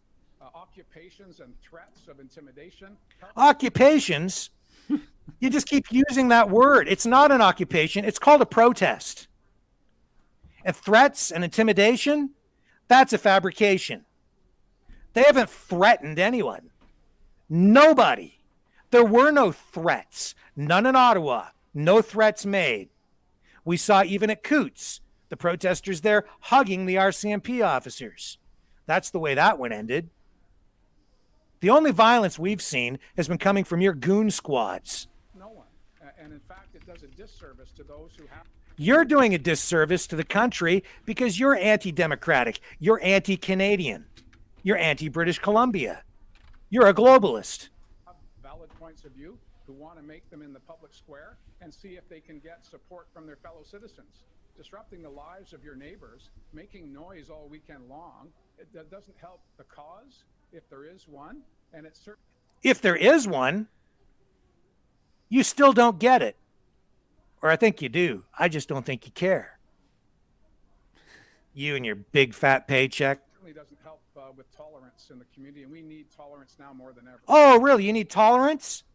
You seem to be the most intolerant person in the room, maybe in the province. You're pretty intolerant. You won't tolerate truckers because you know what? To you, I know what a trucker is. A trucker is just a redneck hick, a toothless hayseed hick, banjo playing, redneck, racist, a misogynistic, Trudeau hating bigot. Right? That's what they are. You hate them. I know what you are. I know exactly what you are. We've seen people like you all through history. You, sir, are a disgrace to the country. You have no respect for the people you serve. None. You're disgusting. You're disgusting. And that's my editorial for the night on the British Columbia Premier. Scumbag. Total schmuck. Look, this guy here, he's an NDP guy, and that is really sick. Like, he took a playbook out of Justin Trudeau book, and like he took all the notes out of that book, and he just ran with it. Your concerns aren't legitimate, and you're wasting your energy. Go find a hobby. Like, holy cow. Where does he get off? I mean, all of them. All of them. Mm-hmm. Every mayor, premier, the prime minister, Chrystia Freeland, the whole lot of them. Where the heck do they get off? Smug. Smug. Peter, you're right. Truckers are the backbone of Canada. Thank God for truckers. Thank God for the plumbers and the electricians. Thank God for the steel workers and the auto workers and the people who work at your local grocery store stocking the shelves and the people at McDonald's. People sit here and they prop up, nurses and doctors as heroes. Fine. But you know what? All through the pandemic, you know who was taking just as big a risk? The woman at the post office, the woman at the drugstore, the guy stocking the shelves at the variety store, people walking in and out. He doesn't know if someone's infected or not. Some guy working at the car lot down the street, washing somebody's car or cleaning it out inside, exposing himself to who knows what. Everybody was a darn hero. Everybody that went to work. You know who wasn't a hero? Guys like that. Premier of British Columbia, who probably sat in a sanitized office, spraying Lysol all over himself in a hermetically sealed cocoon someplace, or a washroom where he was afraid to go out, triple masked because he brainwashed himself. Canadians, regular Canadians, every one of you people out there, every one of us, every one of you, you're all heroes. You kept the country running. In the face of oppression, lockdowns, you survived. When the government made it so difficult for everybody. And even now, you better double up and triple up on your mask.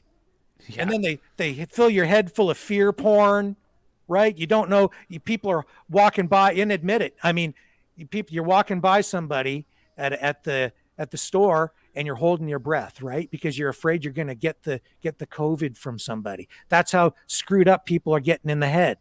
I hear people say it, that they've done that. It's a mind psyop thing. It's the biggest in history. And it's terrible. It's terrible. Everybody that went to work, you're all heroes. That guy has no respect for the truckers. And you deserve your freedoms.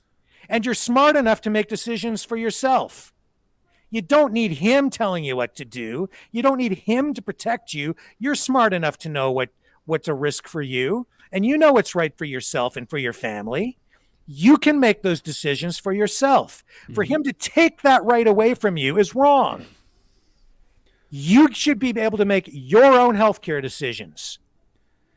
Even in Ontario, for that matter. We don't need any of these people telling us. Yeah, it is. Justine Rees is basically, it's a mind F. Yes. Mm-hmm. The biggest ever worldwide. Scaring the crap out of people. Low IQ test. Who is wearing a mask? And yeah, the mandates are coming down, they're coming off, but they're leaving a lot of stuff in place, and they're replacing some of the things with new things that don't appear to be mandates. Even the Emergencies Act that was enacted, what do we got? We have the financial tools allowing the government to go after people's bank accounts. That's a permanent thing now, a permanent thing. Big time.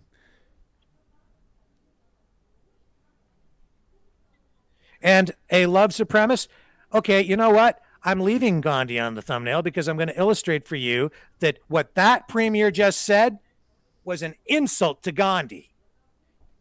He's desecrated the memory of civil rights leaders, because that's what these truckers are. They're civil rights defenders, every one of those guys. And what the premier is engaging in is the opposite of that. He's not protecting your rights. He's taking your rights away. He's locking people down. He's stripping people of their rights, doing it in the name of public safety. And it's a facade. It's twisting everything. It's twisting everything. And now it's fear mongering. It's all of that. Did Ghandi wave his placard around on a Saturday and then just go home after? Made his point? That is exactly the point that I'm about to make. He says that that's the way we practice in a democracy. That's the way we're supposed to do things. And I'm telling you that in Western society, our civil rights legends like Ghandi, Martin Luther King, their protests weren't always like that. No. And it took a lot more than just waving a piece of Bristol board around on a Saturday on a street corner to affect positive change. But they always did it peacefully. So too did the truckers. So I'm not taking Ghandi off the thumbnail, because we're going to show you that Ghandi was, in fact, a person who engaged in protest, but did so disruptively. Because sometimes it takes disruption to get the attention of government and to actually affect some change. He said he would be. Just his line. Volume. Yeah, it's okay. We don't need the volume right now. This is just footage of Ghandi and old newsreel footage. But do you think Ghandi got the world's attention by just waving a piece of Bristol board around in front of a 7-Eleven, as I've been watching for the last 2 years here in Canada? No, it took a lot more than that. Much, much more. Of course. I mean, it took a lot to for him to make his point, and that he ultimately was a revolutionary to free India, to have the British out, ultimately. And that was done by means of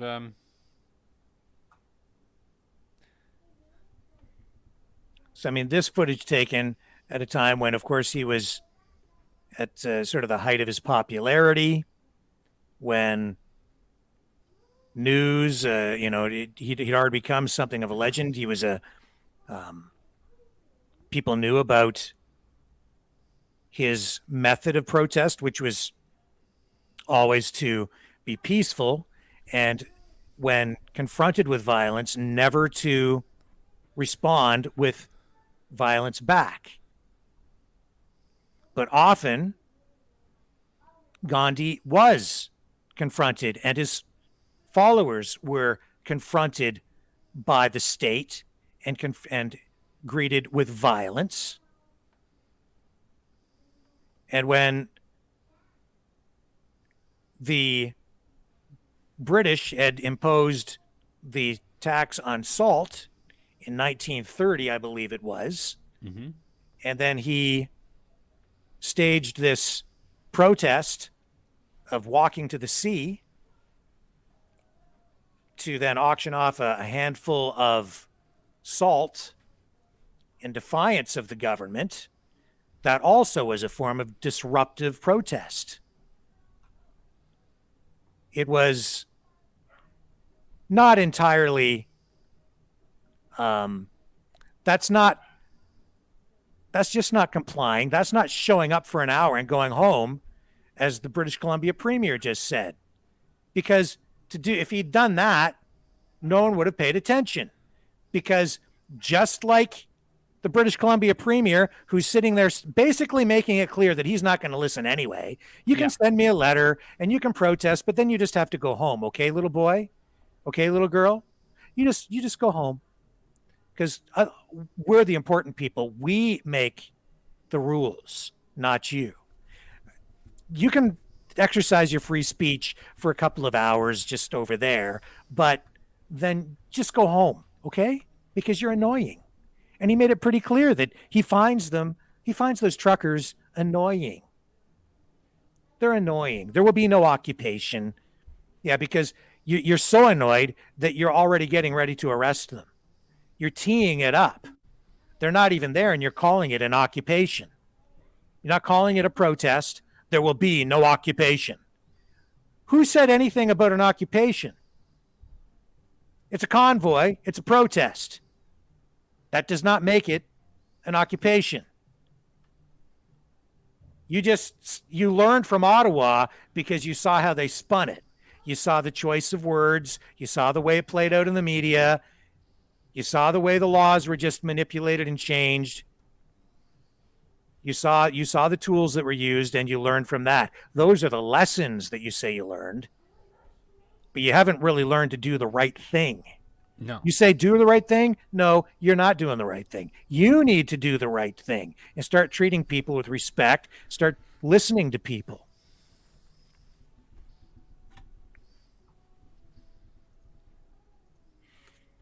So here's some footage of that salt march with Ghandi.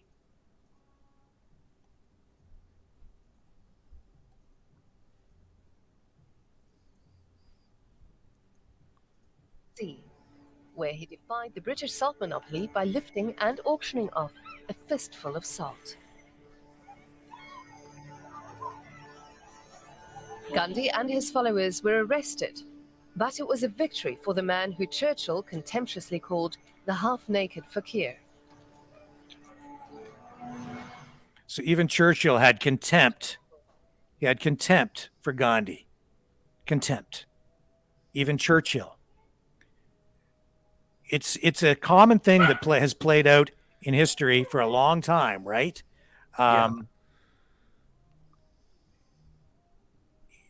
It's and we're seeing it again here now, just in a different way. And these politicians, he says they've learned from Ottawa. Yeah, you might have learned how to crack down on people by seeing what's going on in Ottawa, but you haven't really learned anything from history. He's learned nothing from history at all. And it's very hilarious, the fact that this type of language regarding any type of protest has only come up when it came to the Freedom Convoy and the protests happening in Ottawa. There never was talk about that and protest even before. And you had talked about border blockades where truckers in the 90s had blocked major border routes. And was there any type of talk like that back then?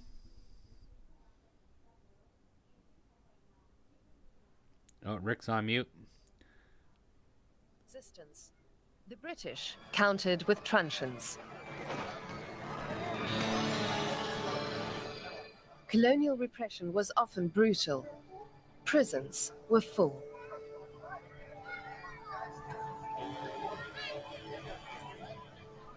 Ghandi was jailed 7 times for a total of 4 years. His protege, Jawaharlal Nehru, 8 times, serving 9 years. From the beginning to the end, the struggle for independence was led by the Indian National Congress Party. Ghandi was its guiding light, Nehru its chief organizer. The two men shared a deep bond, even if they...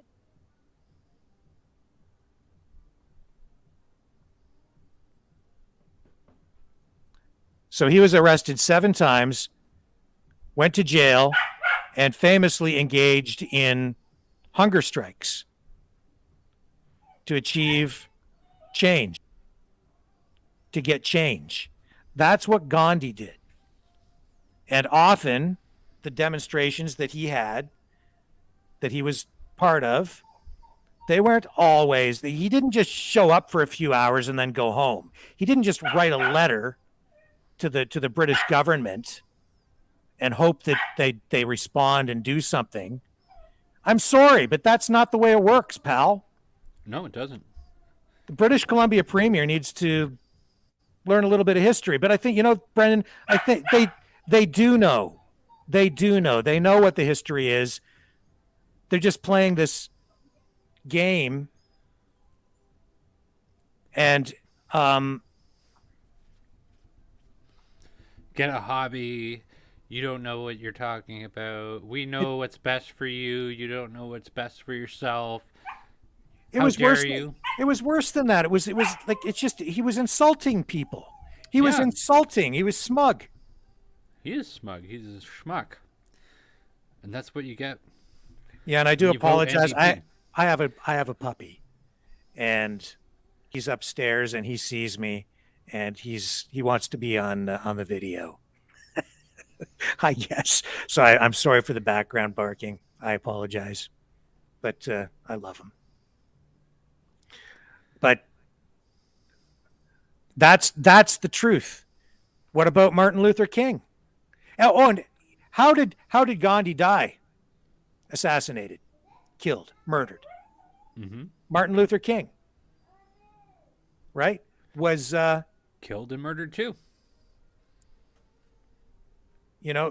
Peaceful protesters, right? But often their protests were disruptive.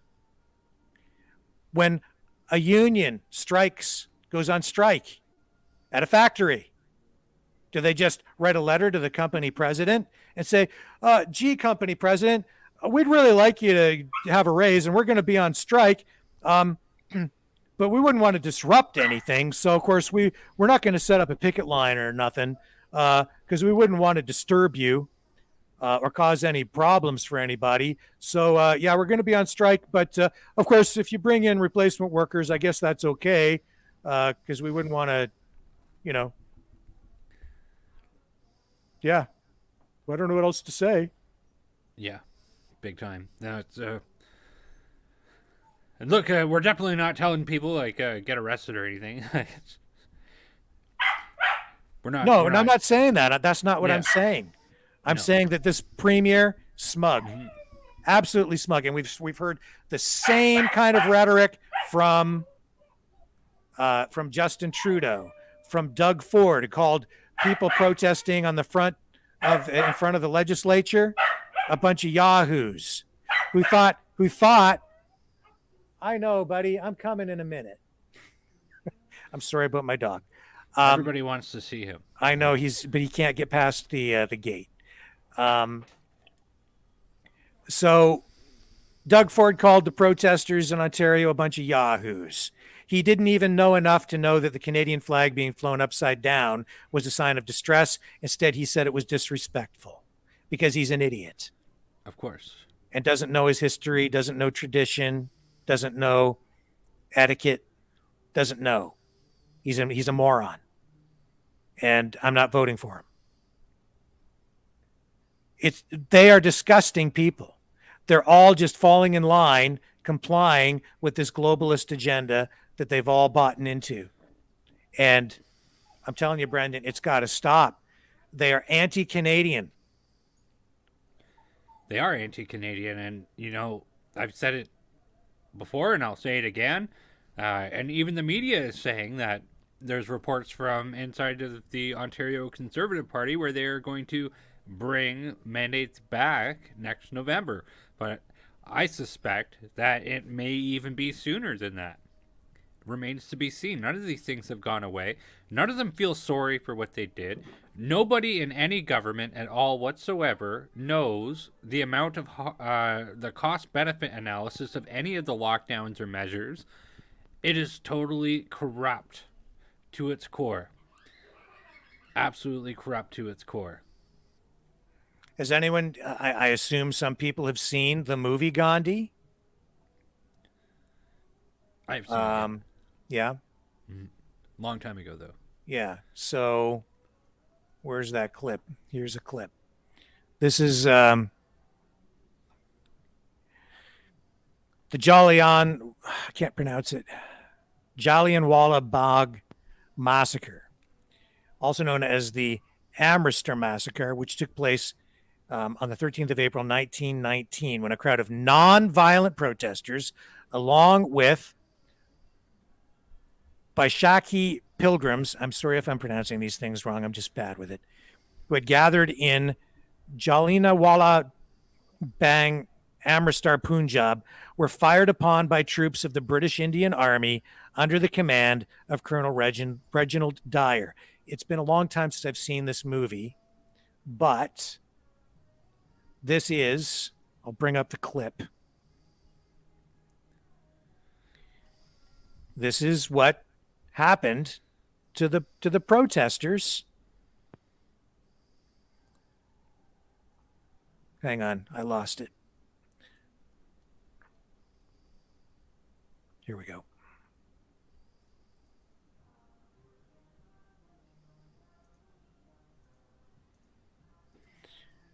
We need better equipment, Brendan, so that we can do this more efficiently. I'm working on that. This is the way they treated the non-violent protesters. Should we issue a warning, sir? They've had their warning. Sounds like the deputy police chief, interim police chief in Ottawa. We warned you, it's time to go home.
Obviously, that's a movie, but that's a depiction of something that really happened. And that is, that tells the story of a protester who was known worldwide for being a man of peace and for engaging in peaceful protest. But sometimes peaceful protests become disruptive. And then governments that are afraid of change and afraid of political opposition respond like that. Or they respond like the Premier of British Columbia, or like Doug Ford in Ontario, or like the interim police chief in Ottawa, who cracks down on people, or like Justin Trudeau, who sends in paramilitary police like goons to beat people up, and then has to go on an international photo op to help boost his image worldwide because he damaged his reputation so much by being such a thug that nobody takes him seriously anymore when he stands up and says, we have to go to Ukraine and fight for freedom, which is just a load of crap. This is precisely what happens when the government treats you less than human, which is what they've done here in this situation. And there's a leap from where we are to that, but it doesn't mean it couldn't happen, and to some degrees it did, with just not the same amount of violence. But it was still violence nonetheless. It's just that they have learned from the past. They've learned not to kill people if they can help it, so they use rubber bullets and tear gas, and they shoot reporters point blank with tear gas canisters, and they club people, and they trample people with horses, and then say that nobody got hurt, and then they joke, their cops joke about it while they sit in the most expensive hotel in the city and eat the finest food and tweet about it. And then when it comes out in the public and it's exposed that they have nothing but contempt for the people that they've beaten up, they just brush it off and pretend like it's not really happening. The whole thing is disgusting. And then they weaponize the media and lie about the people that they were beating up. And they call them all a bunch of Nazis and white supremacists and insurrectionists, when all they were doing was wrapping themselves in Canadian flags and expressing their pride in the country and asking for their freedom back. That's what they're asking for. In a nutshell, that's all they're asking for. They just want their freedom back. That's it. Ask yourself this: what is it that the English media would have portrayed those protesters as? They would have portrayed them as rebels. But if it's on the other side, if it's a group that they like, if it's a group that they support, if it's a group that is doing their bidding, if the government supports it, then the prime minister will come out and take a knee. And even if there are laws in place preventing outdoor gatherings, they'll just ignore that law. They'll just say, in this case, it's okay because this particular protest, it's justified. But the truckers, no, they're not. We're gonna seize their bank accounts. But these guys, yeah, the prime minister goes out and takes a knee. And if the cops go out and take a knee for this protest, that's okay. They're applauded for it. But if they even give an anonymous donation and they find out if it's even $20 to the truckers, that could cost them their job and their career, because they'll be investigated. And that's what the problem is with the country. And I'm sorry, but the truckers, that protest in Ottawa, the protests even at the border points, even there's justification for what they did. And the punishments do not fit the crimes. The punishment they're dishing out is not proportional. They're using lawfare to go after political opponents. The country is lost. People are not being treated equally under the law. Things have to change. Things have to change. We're fighting this war on the information front. It is an information war as much as anything else. Maybe even this is really in many ways the front lines of the war to restore freedom in our country. If you can help us, go to freedomreporters.com and donate there. You can click on the hot link in the YouTube and Facebook descriptions. The money that is donated will go to cover the costs of sending reporters out and to buy new equipment so that we can get a phone system installed here, so we can start taking the calls from people, to engage people directly in more dialogue verbally, And I think that will certainly help a lot. And to expand our presence on other video platforms so that we can get off this YouTube censorship platform. And with that being said, Brendan, I'm going to take this graphic down. I'm going to throw it over to you. My puppy made it through the barrier. He's right now chewing on my left hand, and it hurts. So I'm going to go take care of him, and try to teach him not to eat humans. But I will be right back, and I'll leave the broadcast in your capable hands for about 5 minutes. Okay. All right, folks. So, as Rick Walker had said, we do need your support. So if you are able to help us out with that, that would be greatly appreciated. Furthermore, you can support us by giving this video a thumbs up and selecting the subscribe button and the bell for notifications. We do really appreciate that. It's been a momentous journey here over the past month, working and seeing everybody's comments and everything like that. It's been thoroughly enjoyable. Look, we've been through some deep things there in the past little bit, and the contempt of the politicians amongst us has been something that's been very disgusting and gross. All seems as much as it did during the French Revolution, where we see, well, instead of Marie Antoinette, we see politicians like the Premier of British Columbia and Justin Trudeau and people of that nature say, well, let them eat cake. They're not legitimate. They don't have legitimate ideas. They are not worthy of being listened to. They are subhuman.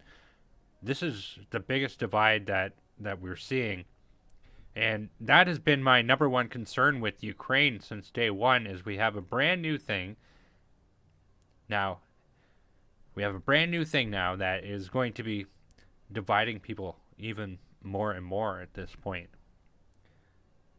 And I'm ashamed to see the media and people in general feeling that it's now okay to hurt Russian citizens. We have seen social media, Twitter and Facebook, saying that they will suspend comments of violence policies where it's okay to incite violence against Russians. It's okay to incite violence to hurt the Russian people. And look, it's us citizens here that are the casualties of war at the end of the day. We have to be united. This is something that we can't stand for, and that there is a huge toxic divide in everything that we're doing, that there's a big problem where everybody wants to jump on these bandwagons when they roll through. I personally don't feel 1 ounce of hate towards just about anybody. Even these leftist politicians who couldn't give a damn about me or you, for that matter. Or these corporations that claim they care about social justice, but simply do not. We're at a turning point right now, and we have what I believe to be a new type of mass formation psychosis. And I'll be able to delve into that a little bit with you, with the articles that I have. And nothing good ever comes out of history when we see governments and politicians set their sights on regular people. All of the sanctions that have undergone don't really hurt Putin. They hurt the Russian people. This is not their fault. This is not the people of Ukraine's fault. I think that what we have is a huge amount of meddling that's been happening from foreign governments in Eastern Europe, and it's created a big fat mess. So, with that being said, now that Rick Walker's back, I should be able to share my screen now, and we could take a look at some of the mass formation psychosis examples I've collected today. Thanks for your patience, everybody. My dog, his name is Cosmo, and he's young, and he needs a lot of attention. And he's a very, very cute boy. I can guarantee you, he says, somebody says, don't vax your pets. Guarantee you, he's COVID free.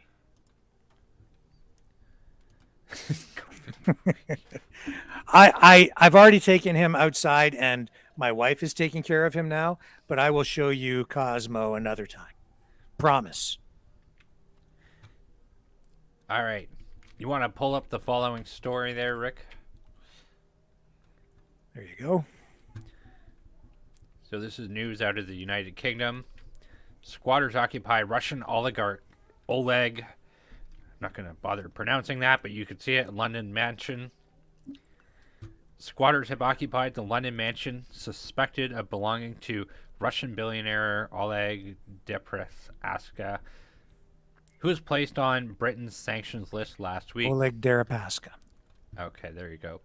Unfurling a Ukrainian flag and banner saying this property has been liberated. Police said they were called in the early hours of Monday after it was reported that the squatters had entered the multi-million-pound mansion in Belgrave Square in an upmarket area of the British capital that is home to numerous foreign embassies. By occupying this mansion, we want to show solidarity with the people of Ukraine, but also the people of Russia, who never agreed to this madness, said in a statement from the squatters who described themselves as anarchists. A number of people gained entry and hung banners from the upstairs windows, and police said in a statement, police did not say who reported the incident. Last Thursday, Britain froze the assets of Deripaska, one of the number of Russian oligarchs targeted in the wave of Russia's invasion of Ukraine, which the Kremlin has called a special military operation. Deripaska, who has stakes in EN Plus Group, a major extractives and energy company that owns UC Russell, one of the world's most major aluminum producers, is worth estimated £2 billion and has multi-million pound property portfolio in Britain, the British government said at the time. So this article goes to show you that the mainstream media is egging this type of attitude and this type of behavior on. This is deplorable behavior. At no time is it okay for anybody to break into anybody's house. I don't care who they are. We didn't see protesters in Ottawa doing this type of behavior.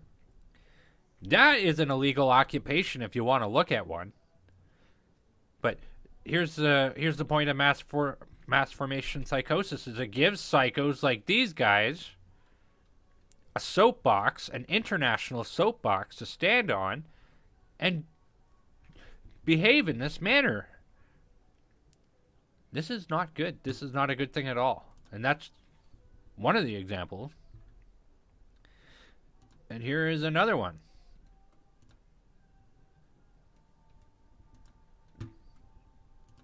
Yeah.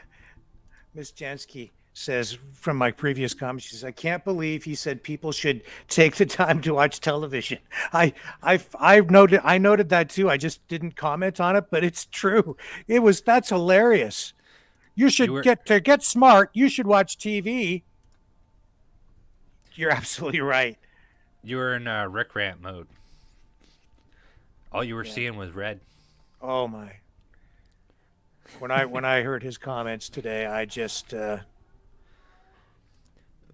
up this next example here, Rick. Sure. There we go. Here we go. We have in Oxford, England, Russian Orthodox Church ransacked and burglary. See, this is what I'm talking about. People are going nuts now, and it's all at the permission of the media. Yeah, and encouragement. And in fact, Facebook now allows you. Yes, you missed that. Right? We already mentioned. Oh, did you already touch that? Sorry. Yes, we did touch that. I just kind of went on a whim after you left. I was like, I don't have access to the share screen button. So I just went with it. But yes, this is exactly the type of behavior that this brews. Mm-hmm. And this is my point that I'm making, that we have a new mass formation psychosis happening right now, and people have jumped on this bandwagon, and it's going to hurt regular people in the long run.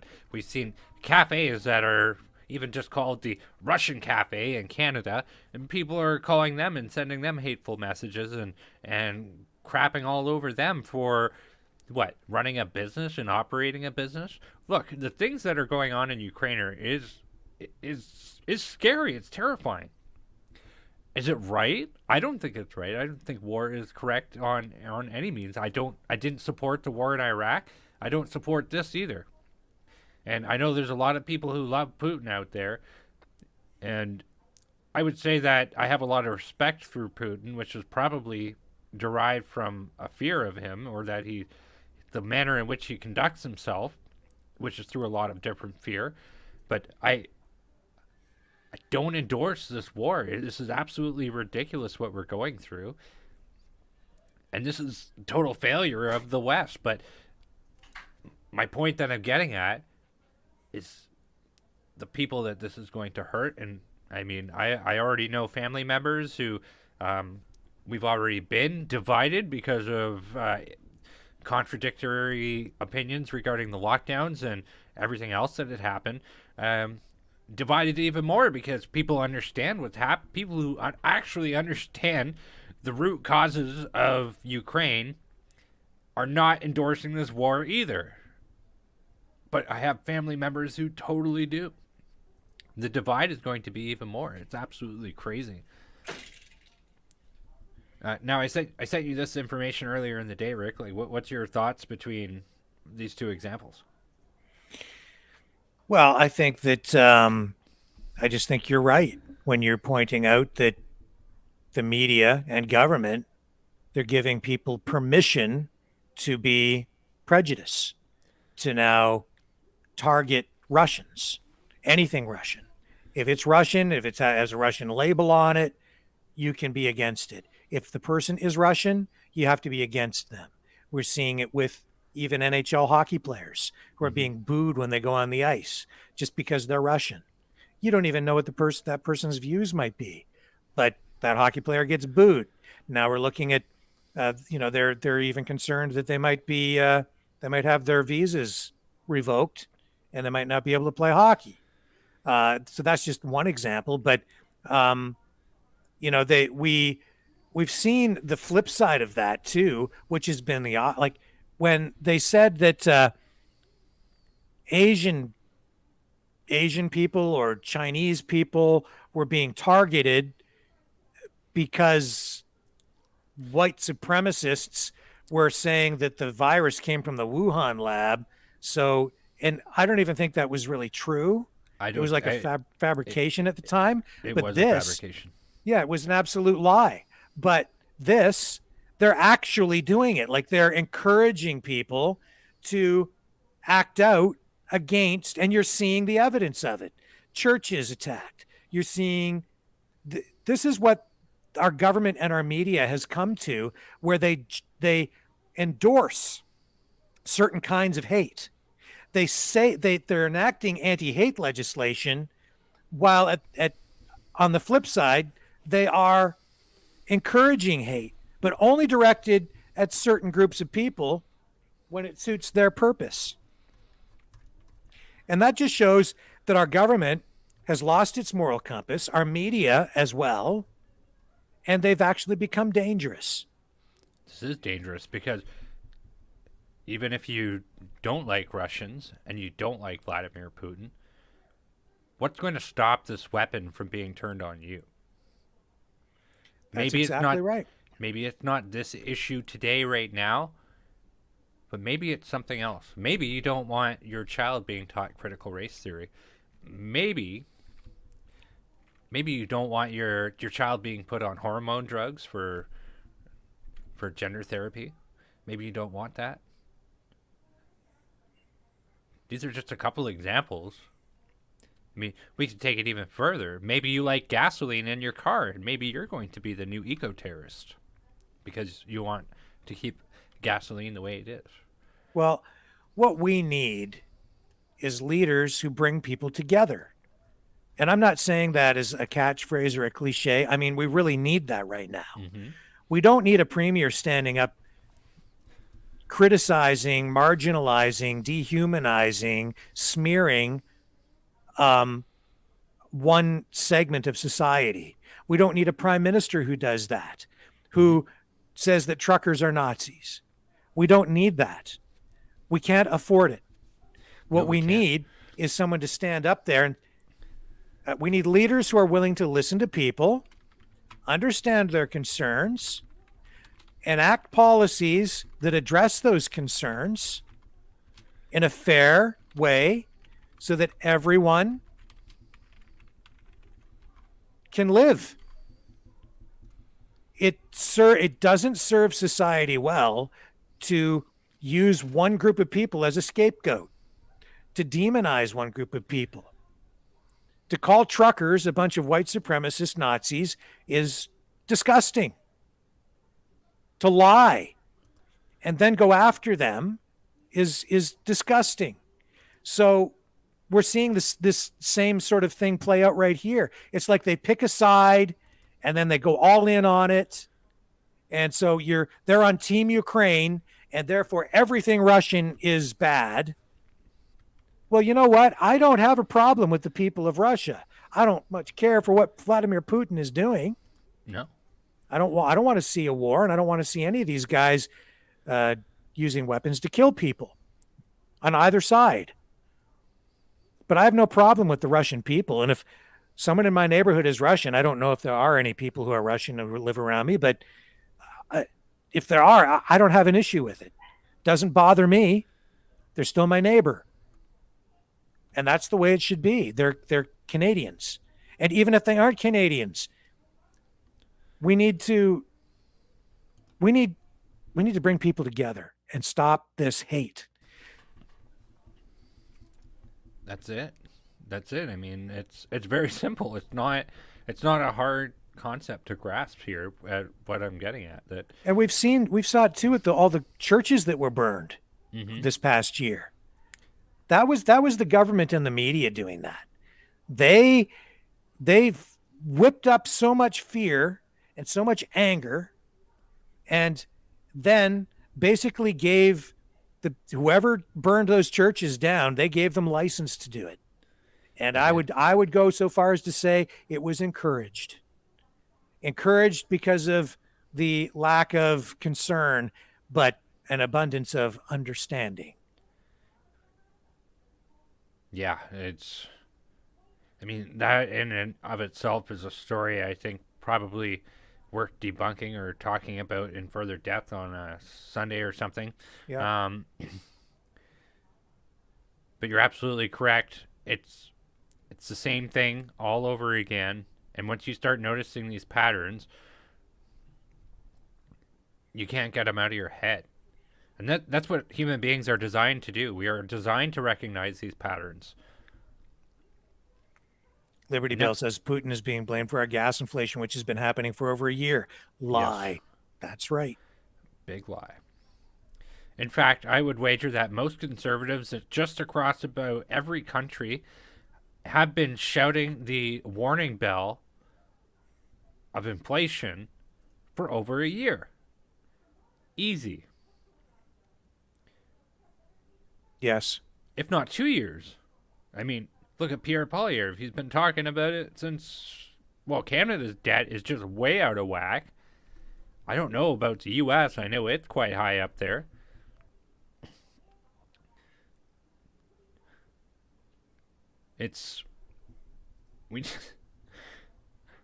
Watching Trans Goodbye says the media and government creates a protected class and at the same time an approved target class for abuse. Yes, that's how they keep us divided, make it impossible for the victims to fight back. That is exactly right. That's what they're doing. Mm-hmm. And by doing that, it takes the attention off their shortcomings and their mistakes and their idiocy. Big D says Canada has to be self-sufficient going forward. Only way to get rid of octopus of corruption. Yep. That's right. And there's no reason we can't be more self-sufficient. We have the energy, the know-how. We could rebuild our manufacturing sector. Canada could be incredibly prosperous incredibly resilient and incredibly secure. If only we would look inward to find the solutions to our problems.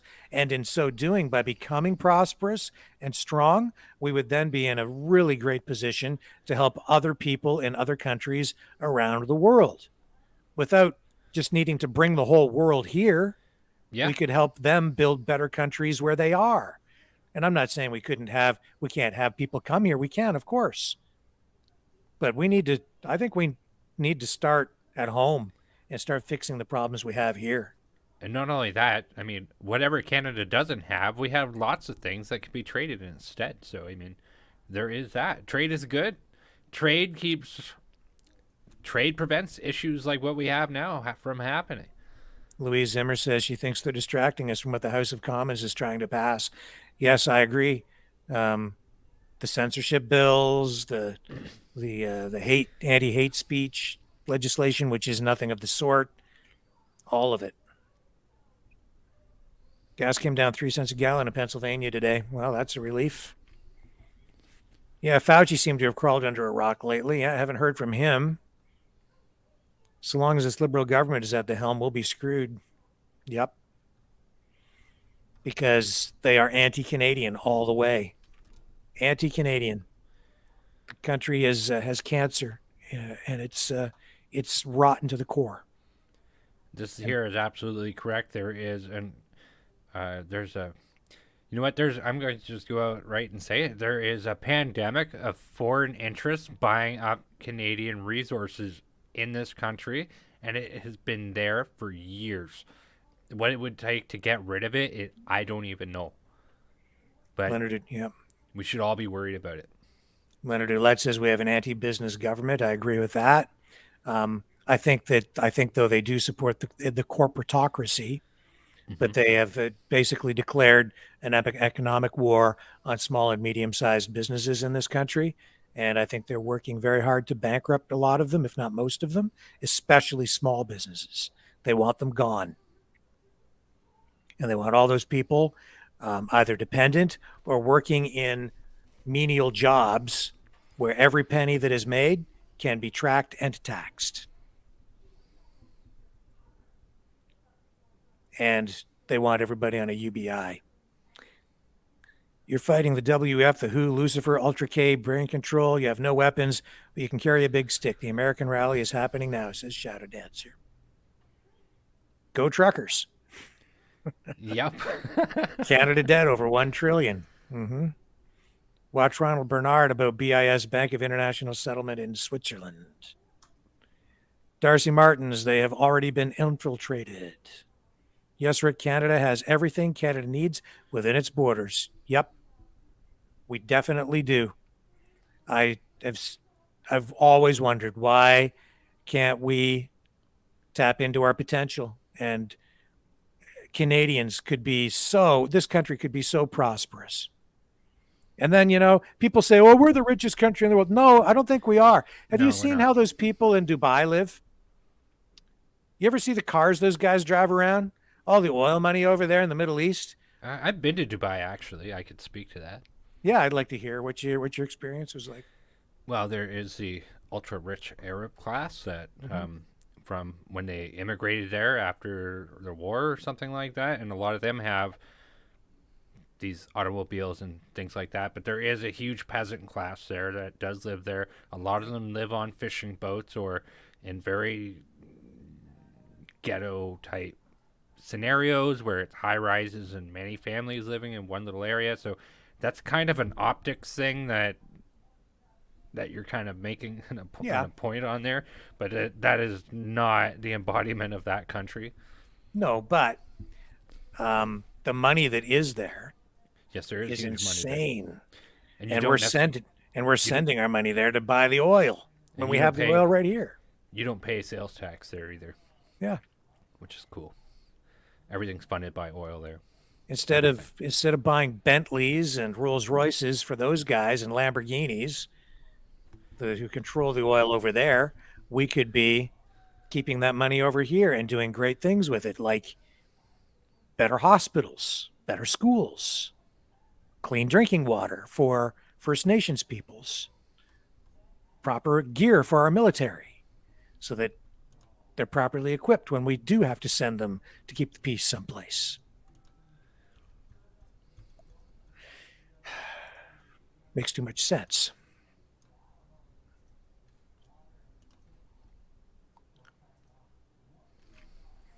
Trumo. I don't know what that means. Trumpo? Trump? I don't know what that means. I don't know.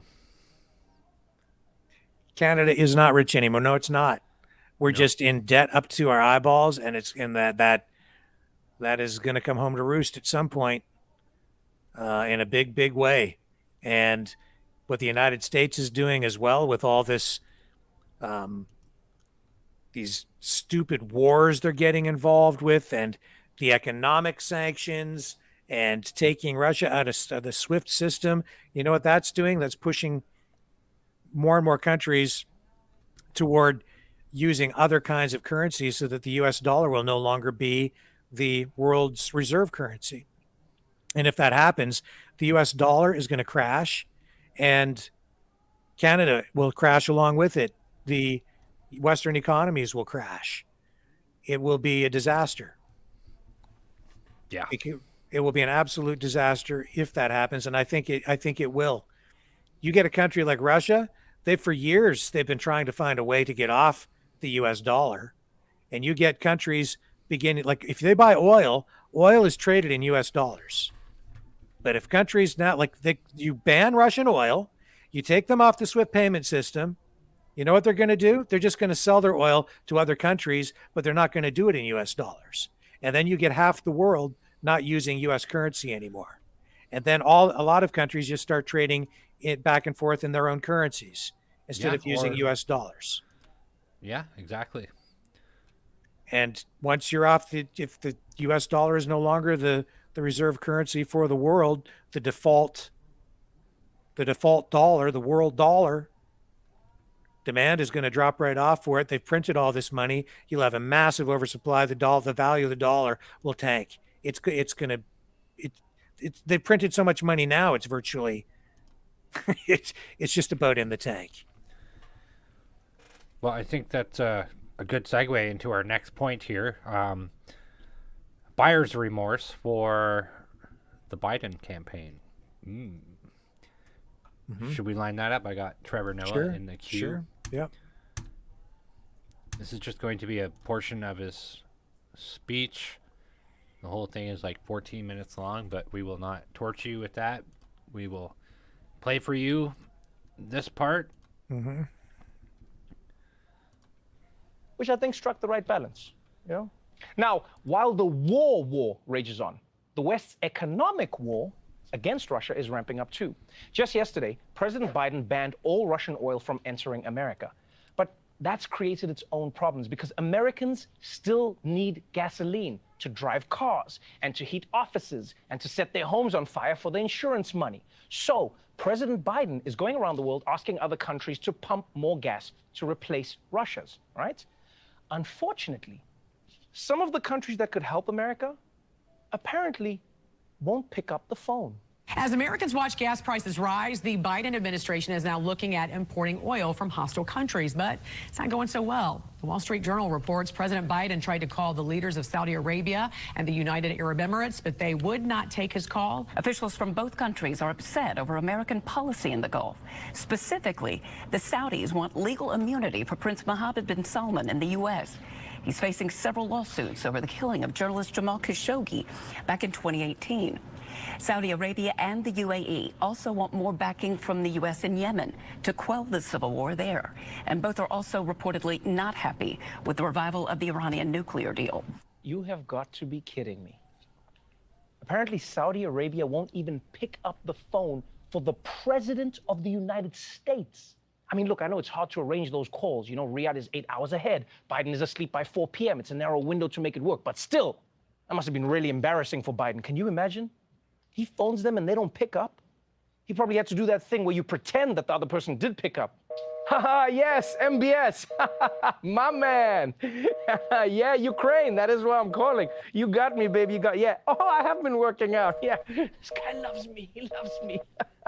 Yeah. Okay, I'll call you back. All right, love you too. You know what the White House needs to do? You know what they should do for the situation? They need to redirect the call so that instead of Washington, D.C., it looks like the call is coming from Ohio. Yeah. Because then the Saudis, curiosity is going to get them. Phone's going to ring. They're going to be like, who's calling from Ohio?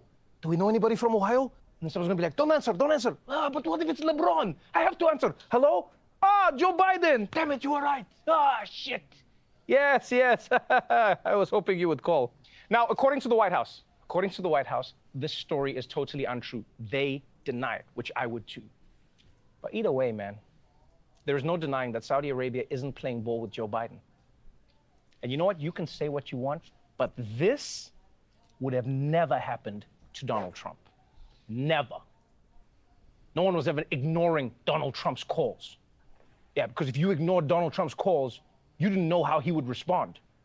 Maybe he'd send an angry tweet, or maybe he'd just like ban your country from everything. You don't know. That's why I bet in these situations, Biden actually wishes that he could hire Trump to step in as President Wildcard. You know, just keep everyone on their toes. Because if Trump was calling, you best believe the UAE, they'd be racing to pick up the phone. Mr. Trump, we're here, hello? Too late, Ahmed. You made me wait 2 rings. We're bombing the UAE and the UFC, just in case. Now, while Biden and NATO are trying to figure out how to get Russia back in line, people all over the world are trying to do their part to stand up to the Russian regime. The only downside is that some people... Well, that's pretty much it. The point we need to kind of stipulate on that this is something that would have never happened to President Donald Trump. And now this is something so blatantly obvious that the single-celled organism Trevor Noah is able to pick up on it. And not only that, we have a lot of people don't like him, but I personally do like him as far as Democrats go, is Bill Maher. Bill Maher is also saying none of this would have ever happened under Trump. And it's absolutely true. Do you have his clip? I could find it in a moment. If you want to offer some commentary on that while I do that. Well, I'll find Maher's clip. You go ahead and keep on talking. But this is a major shift where we actually see Democrats and liberals that are essentially saying they were wrong. That this is huge buyer's remorse that they have. That they've taken a senile old man and put him in the President of the United States chair, and he's unable to get any of that together. It is absolute disaster. And now they've bungled their oil in America, where Trump had a great record for the oil and gas industry in the States. And now Biden comes in and he shuts it all down. And then he says, oh, well, it's the oil company's fault. All right, go ahead. Yeah, so here's Bill Maher. This was talking about Ukraine, and we'll pick it up partway through here.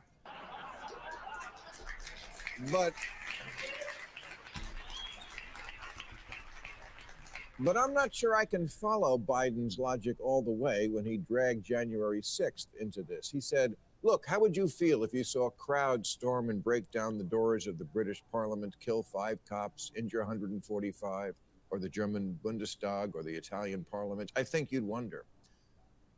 Okay, but if Putin thought Trump was really that supportive of him, why didn't he invade when Trump was in office? It's at least worth asking that question if you're not locked into one intransigent thought.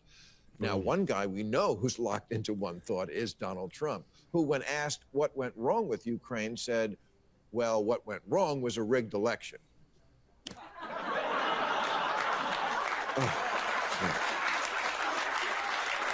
Was this the clip you were looking for, Brendan? Yeah, you've gone for it. Too far? Pretty much, yeah, too far. Pete Davidson and Trump We can bring it back. But no, that you already played the part where like he's showing like the buyer's remorse. Like people called Trump this Russian stooge for years. And and Bill Maher makes a solid point saying, well, if that was true, then why didn't Russia do this under Trump's presidency? They didn't do it under Trump's presidency because they knew Trump wasn't going to mess around with this. Yeah. And like ultimately, like the point is they're asking all these questions. They bought this and now they have to eat it. But unfortunately, everybody else has to eat it now too. Yeah, and one of the reasons this doesn't make sense to people is because the media is repeating a story basically that was created by the Obama administration, and it's carried forward. It started around 2014, and that was that it's that they're ignoring the key issue, which is NATO expansion, and they're ignoring the fact that NATO and the United States, they really do want Ukraine to be westernized and part of NATO and under the influence of the United States, if not direct control, because they do want to be right up in Vladimir Putin's grill and on Russia's doorstep. And that is what Vladimir Putin is concerned about. But around 2014, when Putin began to push back, the Obama administration had to create this narrative that prevented them from sort of taking the blame for it. They couldn't admit that was the issue. Why is Russia concerned about this? Because they're saying, well, it's not. It's because Vladimir Putin is just he wants to recreate the old Soviet Union. He's crazy, and that's the narrative that they continue to roll out now, and I just don't buy into that at all. It's the same media tactics that they use on the truckers and everything else. It's like, oh, he's crazy and he just wants to, he has illusions of grandeur of the grand Soviet Republic. And he's that's just a megalomaniac. He wants it all back and blah, blah, blah. And it's like, look, rule number one for diplomacy is you need to listen to the other side. And that, whether it's truckers, right? It could be truckers or it could be Vladimir Putin. You still have to listen. We have seen, and we have showed you on this very show, the footage from the UN Council where the United States is talking to Russia. I have this saying. I always say there's two types of people out there. There's people who talk to you, and there's people who talk at you. The United States only talks at Russia, and they talk to Russia like they're just a little child. That is not how you're going to bring a peaceful revolution and resolution into this. This is how you're going to bungle it up, and then you're going to say, "Oh well, this is all Russia's fault. So now we need to get our sons and daughters to line up to die over in Eastern Europe." It's like, give me a break. Absolutely crazy. And see, it was in 2014 when Russia annexed Crimea, and that was all really a response to NATO expansion. Of course. And the Obama administration, they were so smug, just like the premier of British Columbia, they got caught with their pants down, man. Like they didn't know. They didn't understand what had happened. Well, there was also a referendum, right? So yeah. And then they didn't want to take any blame for it. So they said, well, it's because Putin just wants to expand. He's an expansionist. That's the spin. And that's what we're left with today. And they won't acknowledge that the real issue is NATO and that Putin wants Ukraine to remain a neutral country. So we'll see how it plays out. But the positive thing is they have been engaged in peace talks, and the media is not talking very much about it, but there is news out there acknowledging all of this. And there does seem to be some progress, and we're hearing that we could see something substantial within the next 2 or maybe 3 days. is what the estimate was. So we're crossing our fingers and hoping that we see a positive outcome from all of that. And that's because the Ukrainians seem to be willing to negotiate and talk now. And really, that is in their best interests. It's like if they become a neutral country, they get to keep their country.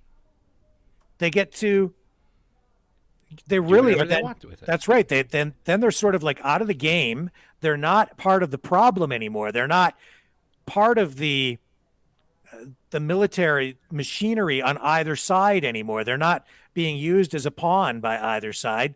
They're a sovereign country, neutral, not under the control of either side. And they don't even need to worry about spending huge money on a military at that point. They can focus on becoming prosperous and rebuilding their country and rebuilding their economy. And there are other examples of countries that have been in a similar situation to that. Austria being one. Mm-hmm. And Austria is now very, very prosperous. So it's in Ukraine's best interest. If the United States, NATO, if they're not willing to support neutrality for Ukraine, it's only because they want to control Ukraine. And if keeping Ukraine neutral is the key to peace, then why the heck not? That's in the best interests of everyone, especially the Ukrainian people. That is really their best protection. There's no reason, no need for Ukraine to be a NATO country or to become a member of the EU, the European Union. They don't need to be. I'm telling you, that's the best solution, and it's in the best interests of everyone. Everyone actually should be getting exactly what they want at that point. Russia doesn't have NATO or the United States sitting with weapons on their doorstep. The United States and NATO, they get peace. They don't have to worry about going to war with Russia over Ukraine. And the people of Ukraine get to keep their country. They get to have a sovereign nation. They maintain their sovereignty. They get to have elections and a democracy, if a democracy is what they want. And they get to rebuild their lives and live in peace because they're not militarized and not part of a conflict on one side or the other.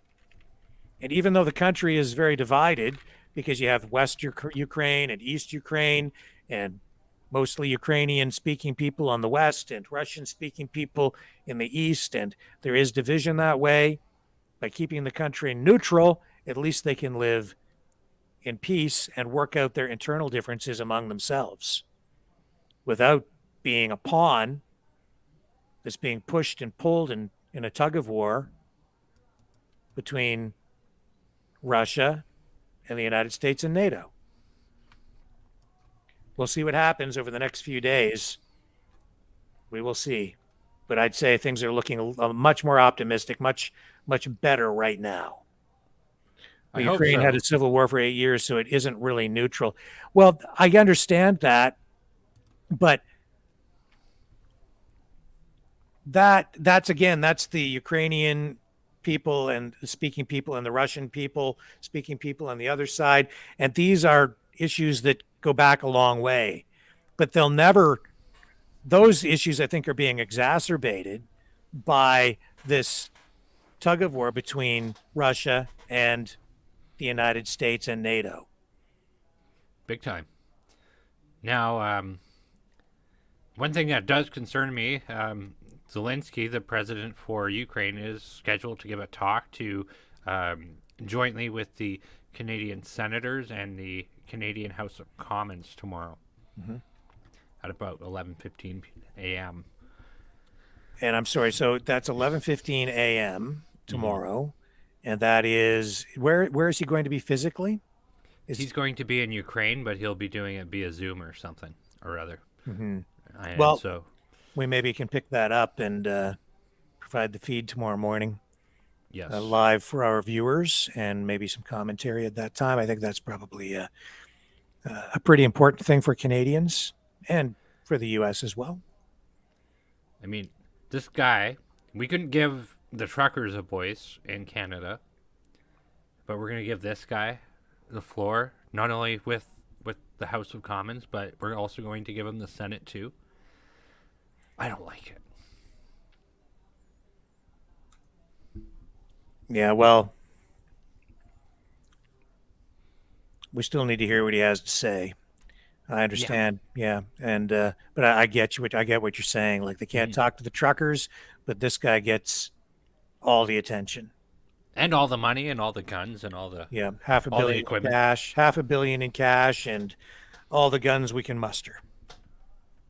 Night vision goggles and God knows what.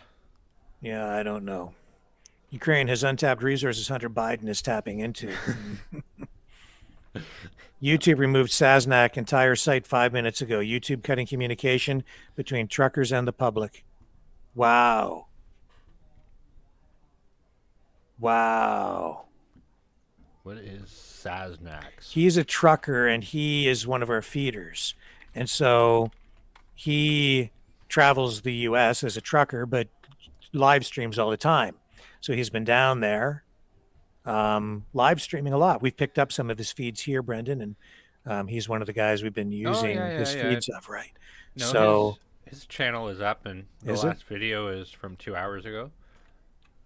Would have to verify that. Yeah, well, there it is. Maybe I've got his channel. I've got his channel up here as well. Yeah. So that's not true. Not true. Is it YouTube or Facebook? Well, if it is down, we'll find out soon enough.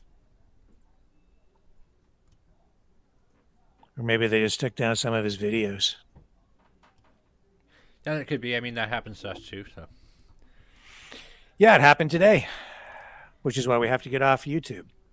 The censorship is terrible, and it makes it difficult to fight the information war when you're under constant threat of censorship. But we're just trying to tell it like it is.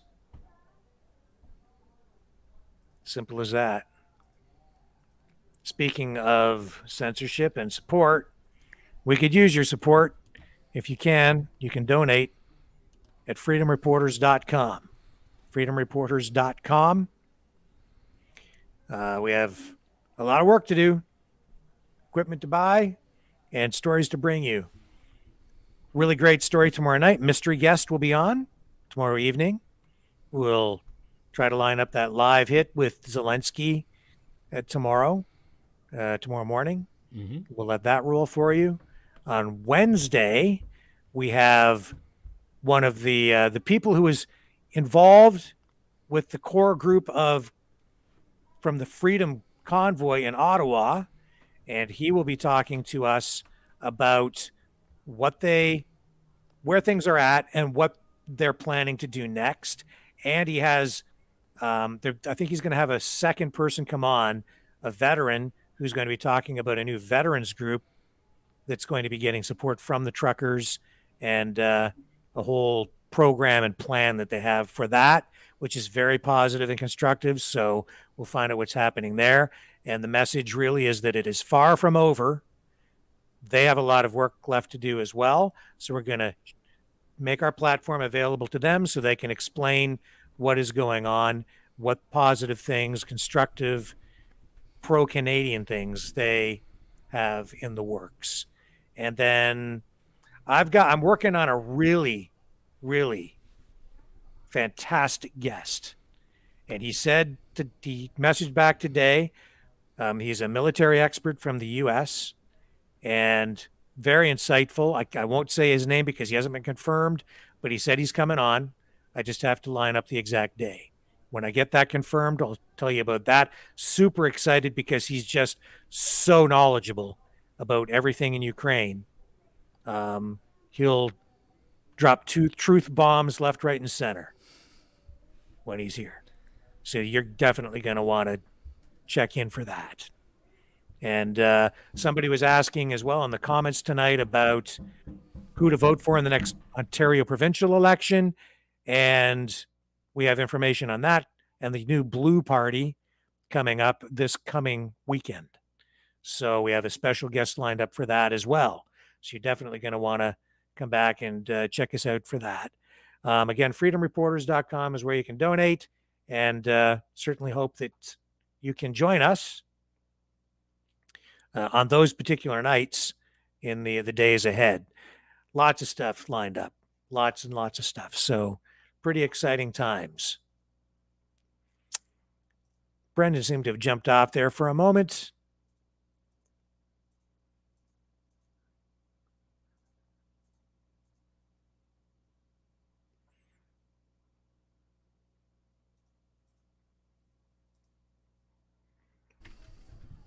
And he's back.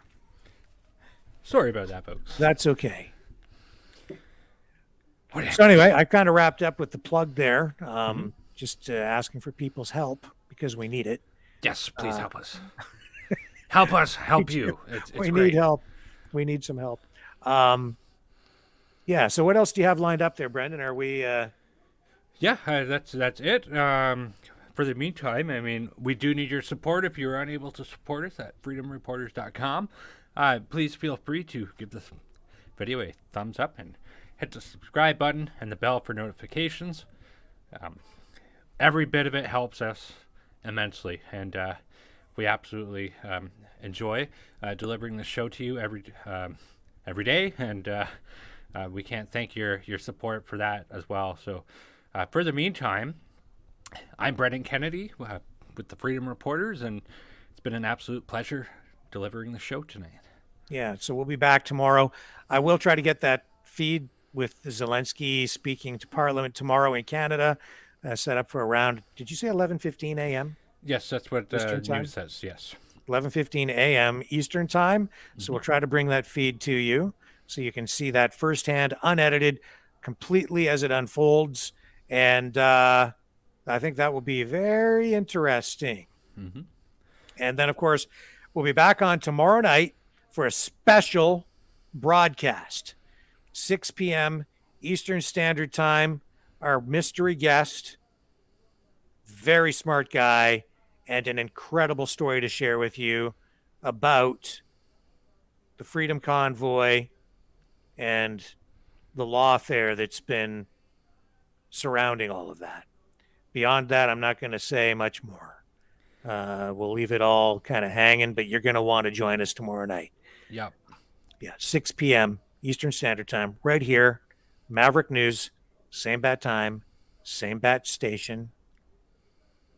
I'm Rick Walker, and we will be back, and thank you all for watching. We will catch you all tomorrow night on the flip side.